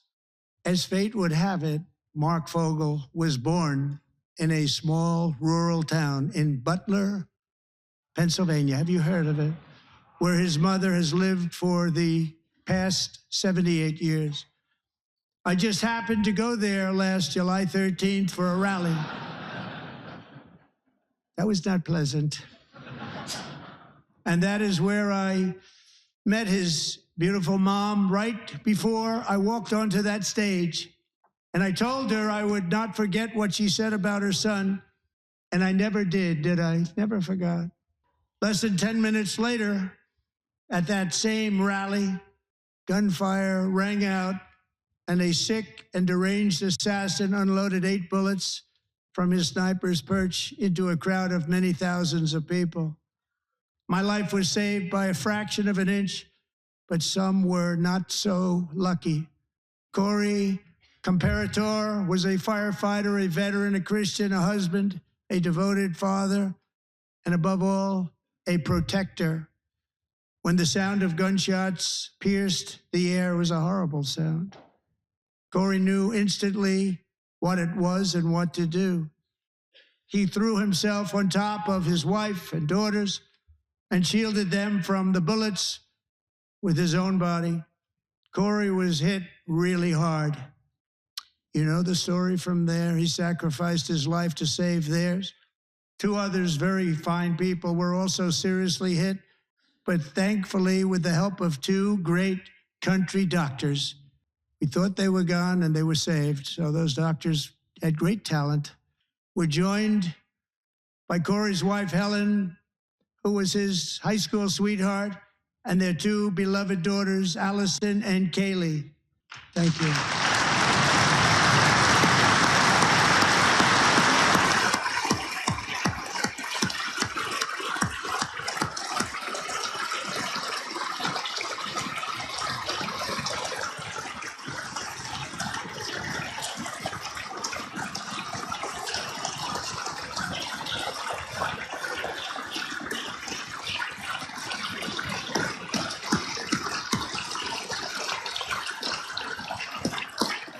To Helen, Allison, and Kaylee, Corey is looking down on his 3 beautiful ladies right now, and he is cheering you on. He loves you. He is cheering you on. Corey was taken from us much too soon, but his destiny was to leave us all with a shining example of the selfless devotion of a true American patriot. It was love like Corey's that built our country, and it's love like Corey's that is going to make our country more majestic than ever before. I believe that my life was saved that day in Butler for a very good reason. I was saved by God to make America great again. I believe that. Thank you. Thank you.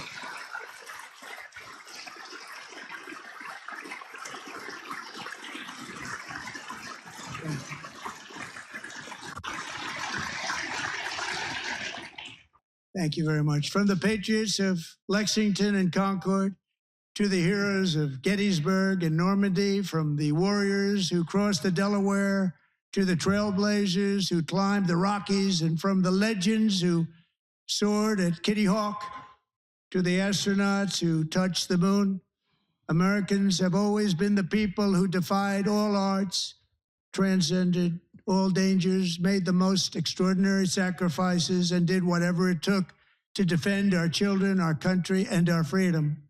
And as we have seen in this chamber tonight, that same strength, faith, love, and spirit is still alive and thriving in the hearts of the American people.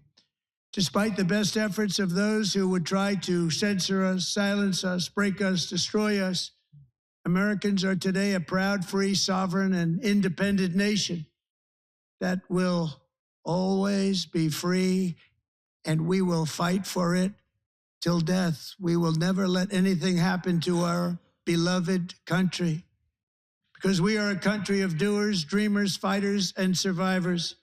Our ancestors crossed a vast ocean, strode into the unknown wilderness, and carved their fortunes from the rock and soil of a perilous and very dangerous frontier. They chased our destiny across a boundless continent. They built the railroads, laid the highways, and graced the world with American marvels like the Empire State Building, the mighty Hoover Dam, and the towering Golden Gate Bridge. They lit the world with electricity, broke free of the force of gravity, fired up the engines of American industry, vanquished the communists, fascists, and Marxists all over the world, and gave us countless modern wonders sculptured out of iron, glass, and steel. We stand on the shoulders of these pioneers who won and built the modern age. These workers who poured their sweat into the skylines of our cities. These warriors who shed their blood on fields of battle and gave everything they had for our rights and for our freedom. Now it is our time to take up the righteous cause of American liberty. And it is our turn to take America's destiny into our own hands and begin the most thrilling days in the history of our country. This will be our greatest era. With God's help, over the next 4 years, we are going to lead this nation even higher, and we are going to forge the freest, most advanced, most dynamic, and most dominant civilization ever to exist on the face of this earth. We are going to create the highest quality of life, build the safest and wealthiest and healthiest and most vital communities anywhere in the world. We are going to conquer the vast frontiers of science, and we're going to lead humanity into space and plant the American flag on the planet Mars and even far beyond.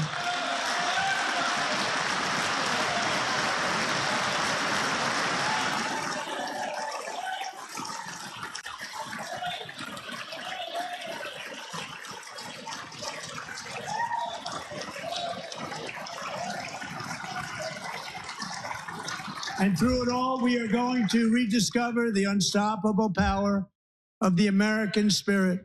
And we are going to renew unlimited promise of the American dream. Every single day, we will stand up and we will fight, fight, fight for the country our citizens believe in and for the country our people deserve.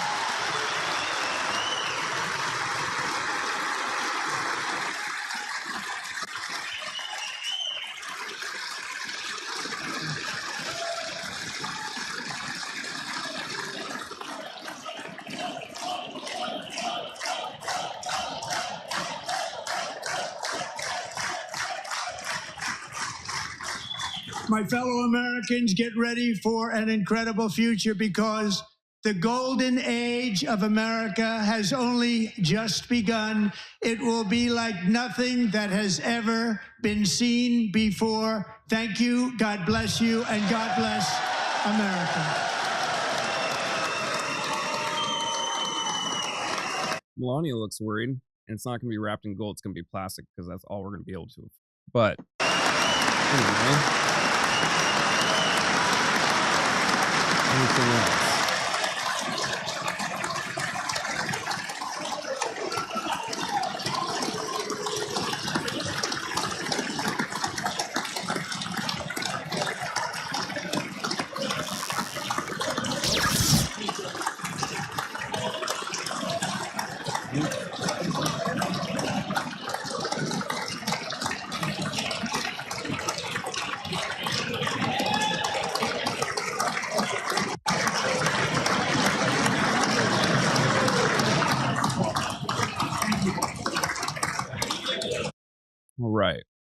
There was a lot there and a lot of different things to talk about. One of the common themes that we always hear about, America is back. Hell yeah. The Reformation is finally here. The illegal immigration, all the classics.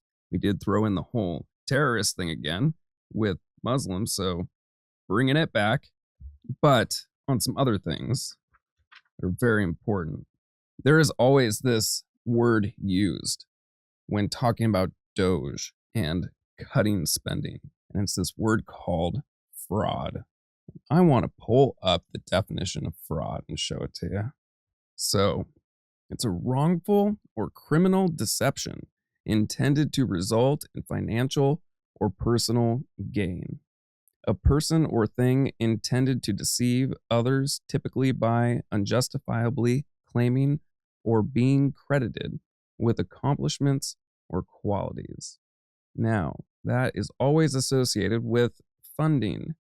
They cannot point to something that is actually defined as many of these things. I believe all of these things that are being cut were voted upon, approved by representatives or others that represent the people. You may not agree with it. That's great.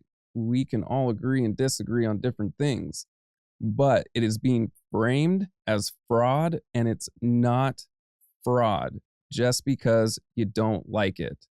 That is the reality of the situation.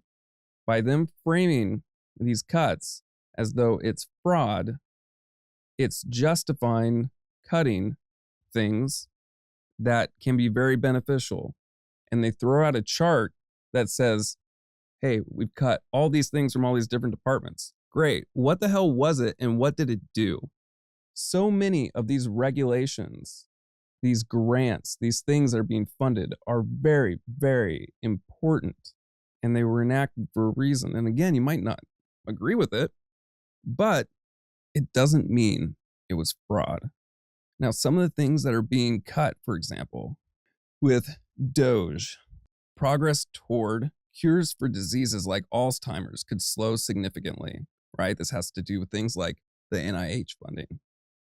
According to a Reuters report, the Trump administration has terminated more than 1,100 employees from the National Institute of Health.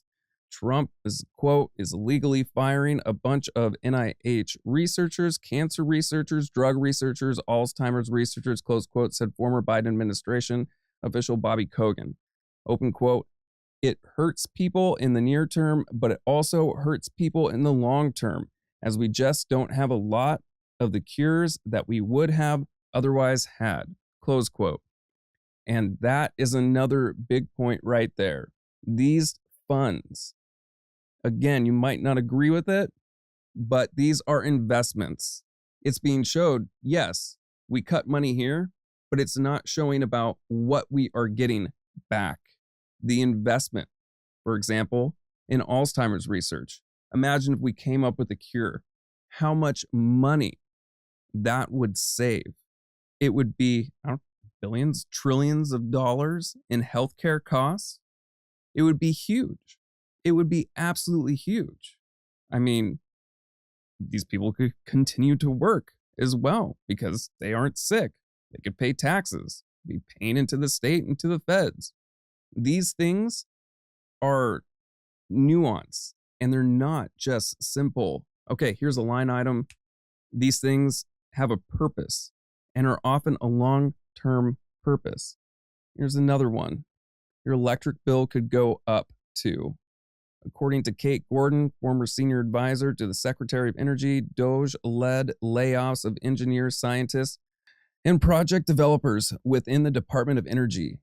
Is going, open quote, to create delays in project development in energy, just as we are looking at potentially up to a 4% increase in energy demand across the country, close quote, which in turn could raise energy costs for homeowners, renters, business owners.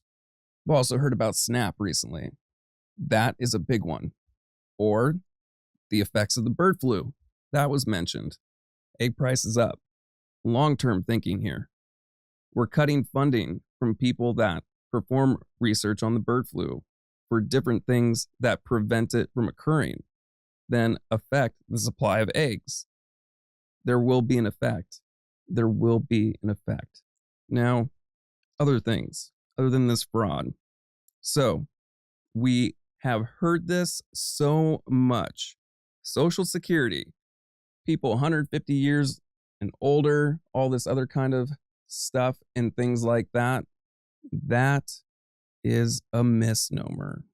And I'm surprised he even said it because this has gotten out. So, this is from Wired, but you can find this everywhere from fact-checking sites all over.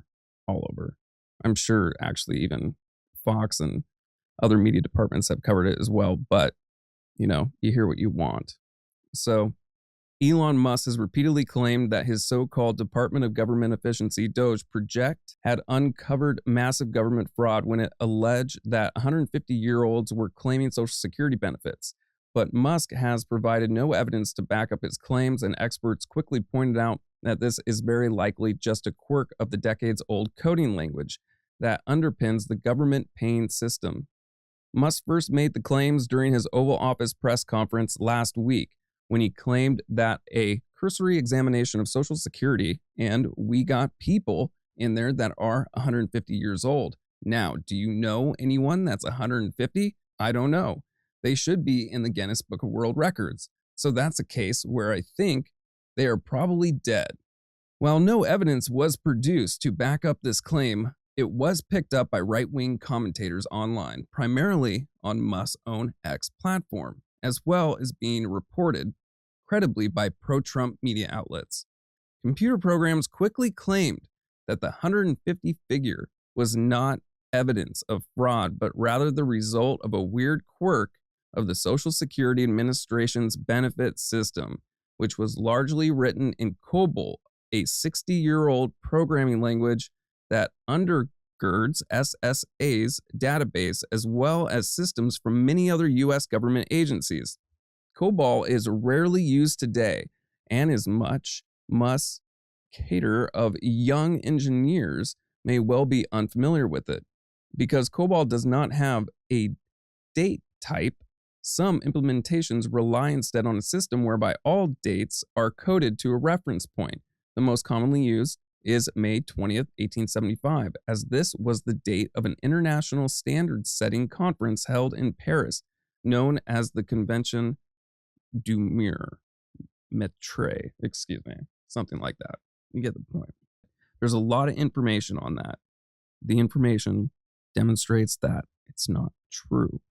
So, one thing that I've always found interesting listening to his speeches, and this goes back to his inauguration address and even prior it, I really started paying attention at that inauguration speech. And this is a consistent theme of victimhood, which I kind of find interesting given the hyper-masculinization of the Republican Party. You think you would man up a bit and stop being a whiny little bitch. But anyway, it's a popular theme. We're being taken advantage of. We're being hurt by immigrants. All these people are fucking us over. It's amazing. It's absolutely fantastic. The thing that worries me about that is you can justify a lot of bad behavior. And this has been demonstrated throughout history, especially with immigrants, minority groups, different things like that. For example, when he said, paraphrasing, but this word in particular, a tyranny of the DEI, and that includes DEIA associations. Somehow these people are totally screwing us over, and it is wrought with tyranny. This is an amazing frame at which to approach the world, that those below us are victimizing the majority. And it is a scary frame to have in which to perceive the world. And it has been done before in other horrible acts that have been committed against others. It's very interesting. We're also seeing that with the Ukraine as well. A victim of another country, a foreign invader crossing their lands, and him being painted as the tyrant, him, not the victim. Absolutely amazing. Absolutely amazing. And then getting back to that victimization thing, there is also another theme that is associated with that. And that usually comes up with God stuff. This divine empowerment that he now has because he was saved and is now here to save the US. That is another scary thing because, again, you're saved by God. You got God's help. Well, whatever you do can be morally justified. It's a interesting state to be in. Very interesting state to be in. Another thing that was interesting that was mentioned, and I need to look into it further, but this Take It Down Act. And I looked it up because of the comment he made loosely saying that he might use it because of the things that he faces online. That made me curious about how he could use that or why he would use that.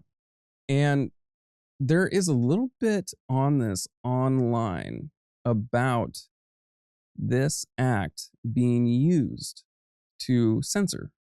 Now, of course, there are very good things that can come from this, right, with protecting people, but it's the process and how it is implemented that can cause the problem.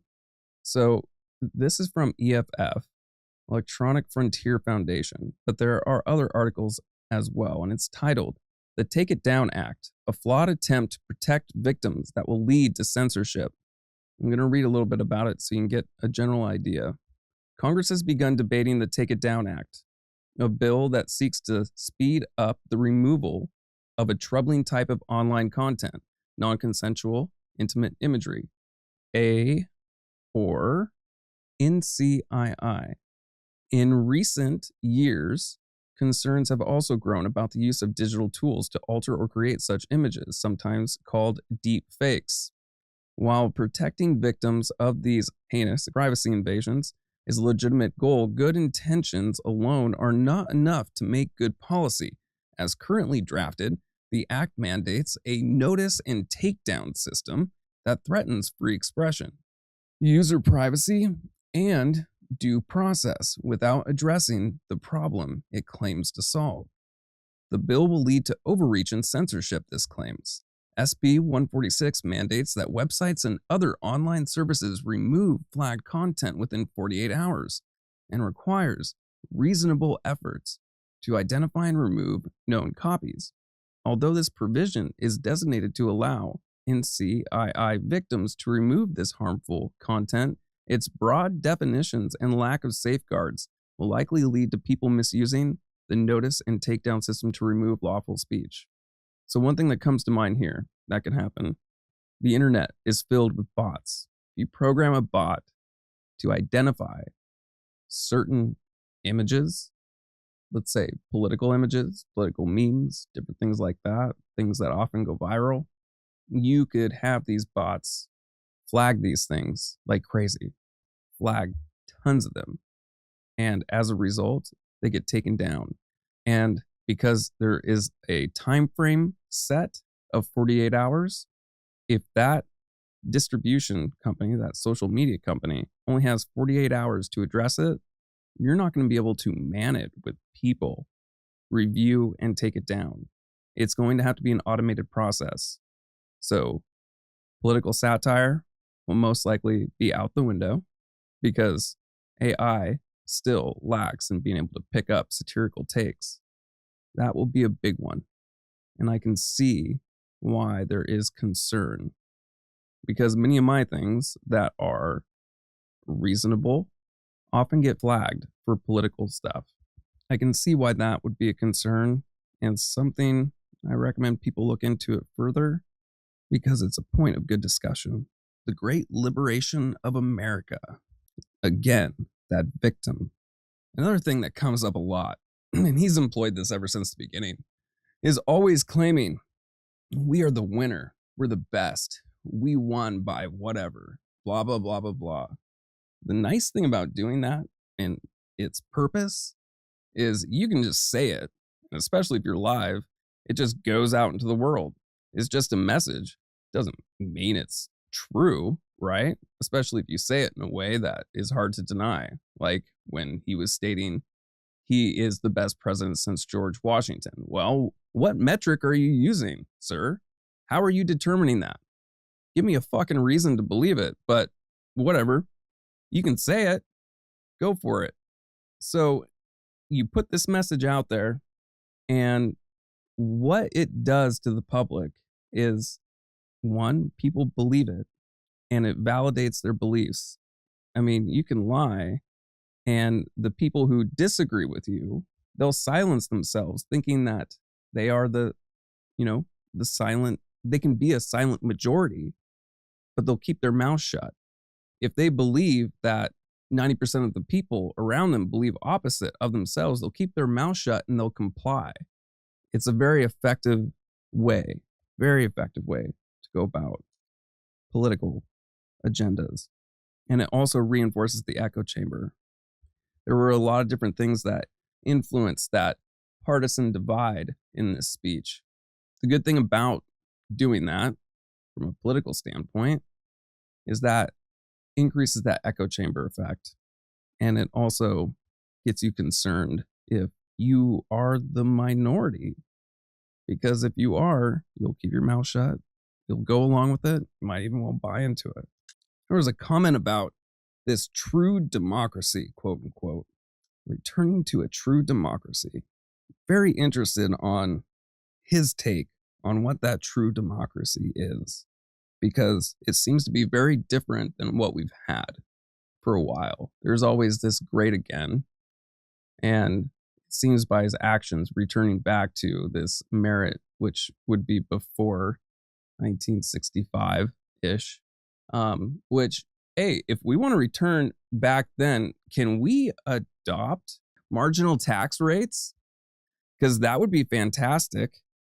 Back then we had a very high marginal tax rate that around that area, maybe a little bit before, but right around that area, I believe it was. It was high enough, I think like up to like 90%, but we didn't have any problems with Social Security, with funding that. We wouldn't have any problem at all. And also the wealth gap was nothing in comparison. So they might have a good idea. I wonder if that is when it was great again, we'll adopt that policy because it would benefit the people and you wouldn't have to worry about the Social Security. Oh yeah, that was an interesting thing with the tax cuts regarding the no tax on tips overtime. Hey, that's badass. I thought it was interesting about Social Security though too. You know what you could do? You could cut the tax on Social Security, and then you could just reduce the amount of Social Security that you give to make it match what you were getting before. Just throwing that out there to see if they do that. I mean, I was behind it. That's what I would do. I thought that was kind of interesting. As usual, we have the isolationism, the tariffs. That's going to be very interesting to see where it goes. Good times. Good times. Definitely gives us all something to talk about or try to ignore. Thank you for joining. I hope you got something out of this, at least some good information or some things to consider. Please subscribe, share, and like. You can join us on other platforms as well, for example, such as Spotify. You can visit the website for articles at www.tospeakonline.com. Thank you for joining us tonight. Have a great night.